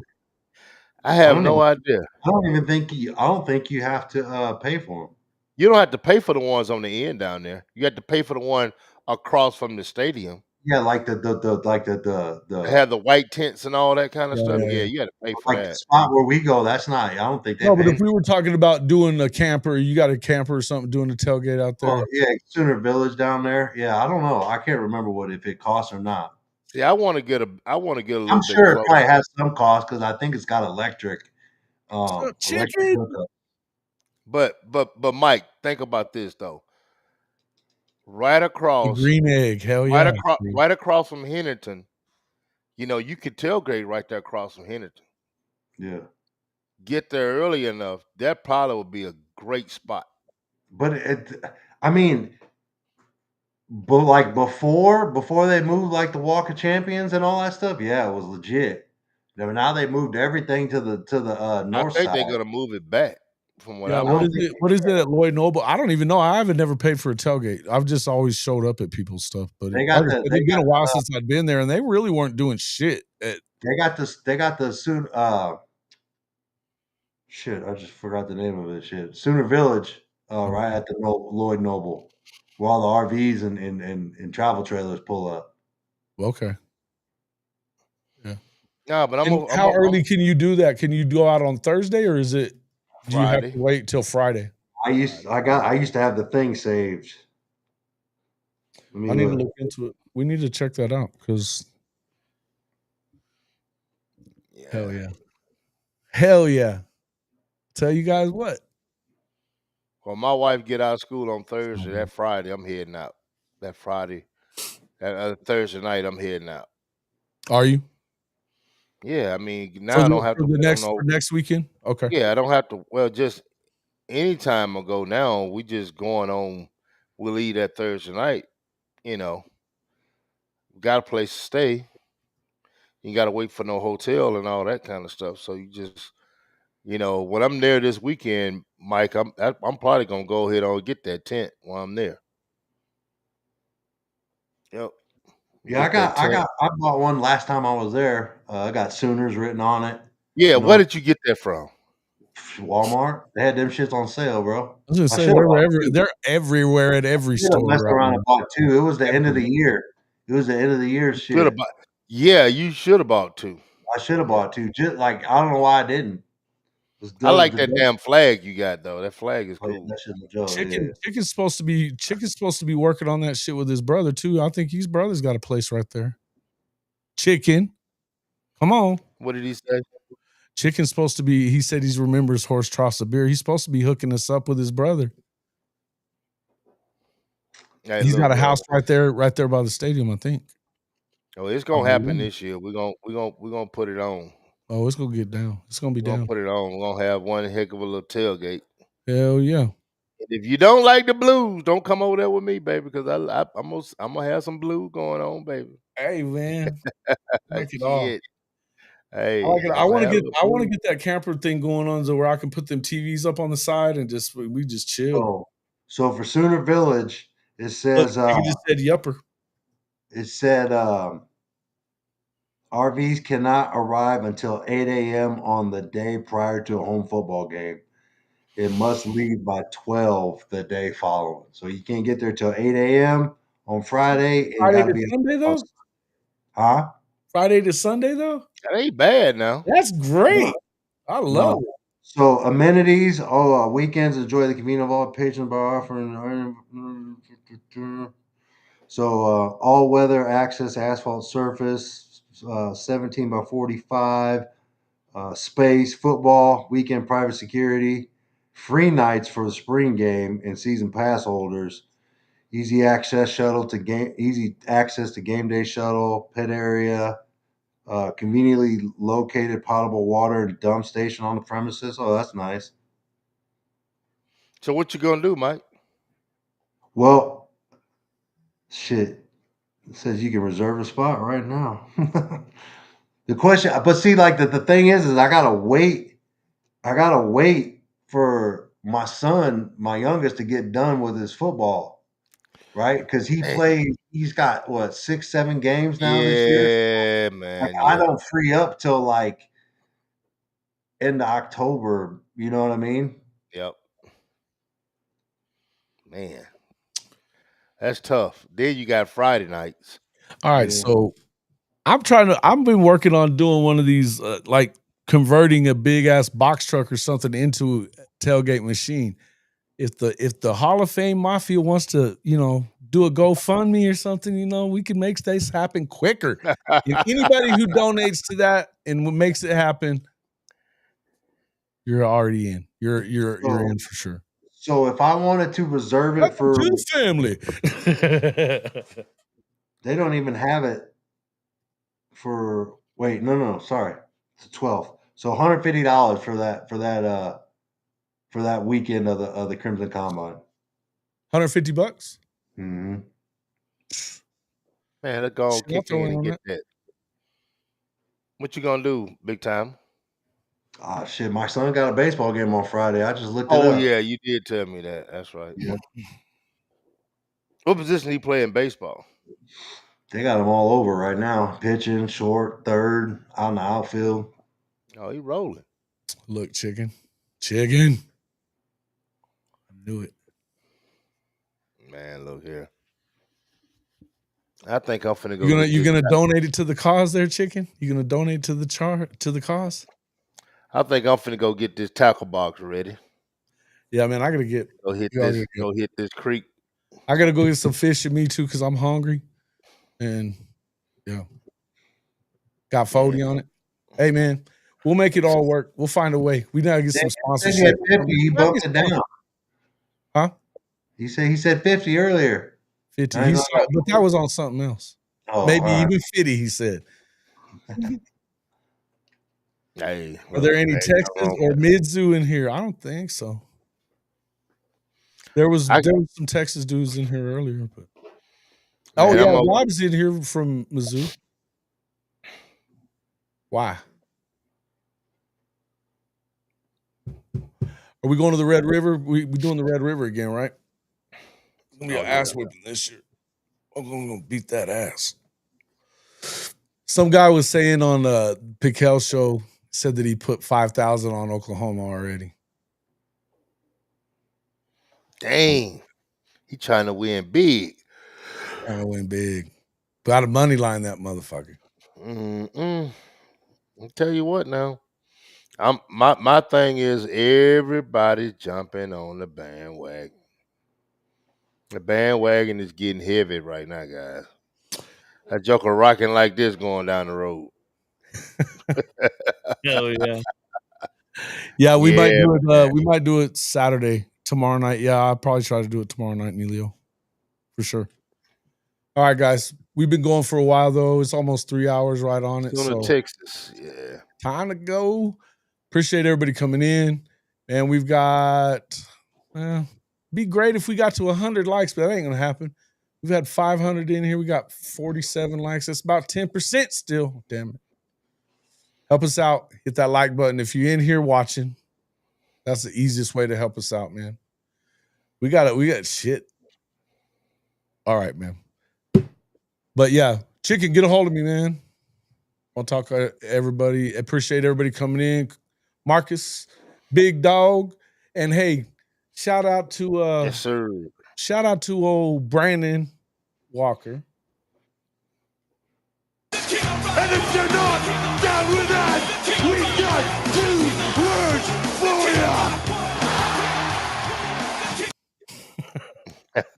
you. Peace out. You went back on that one. Yeah. We out, man. Y'all be easy.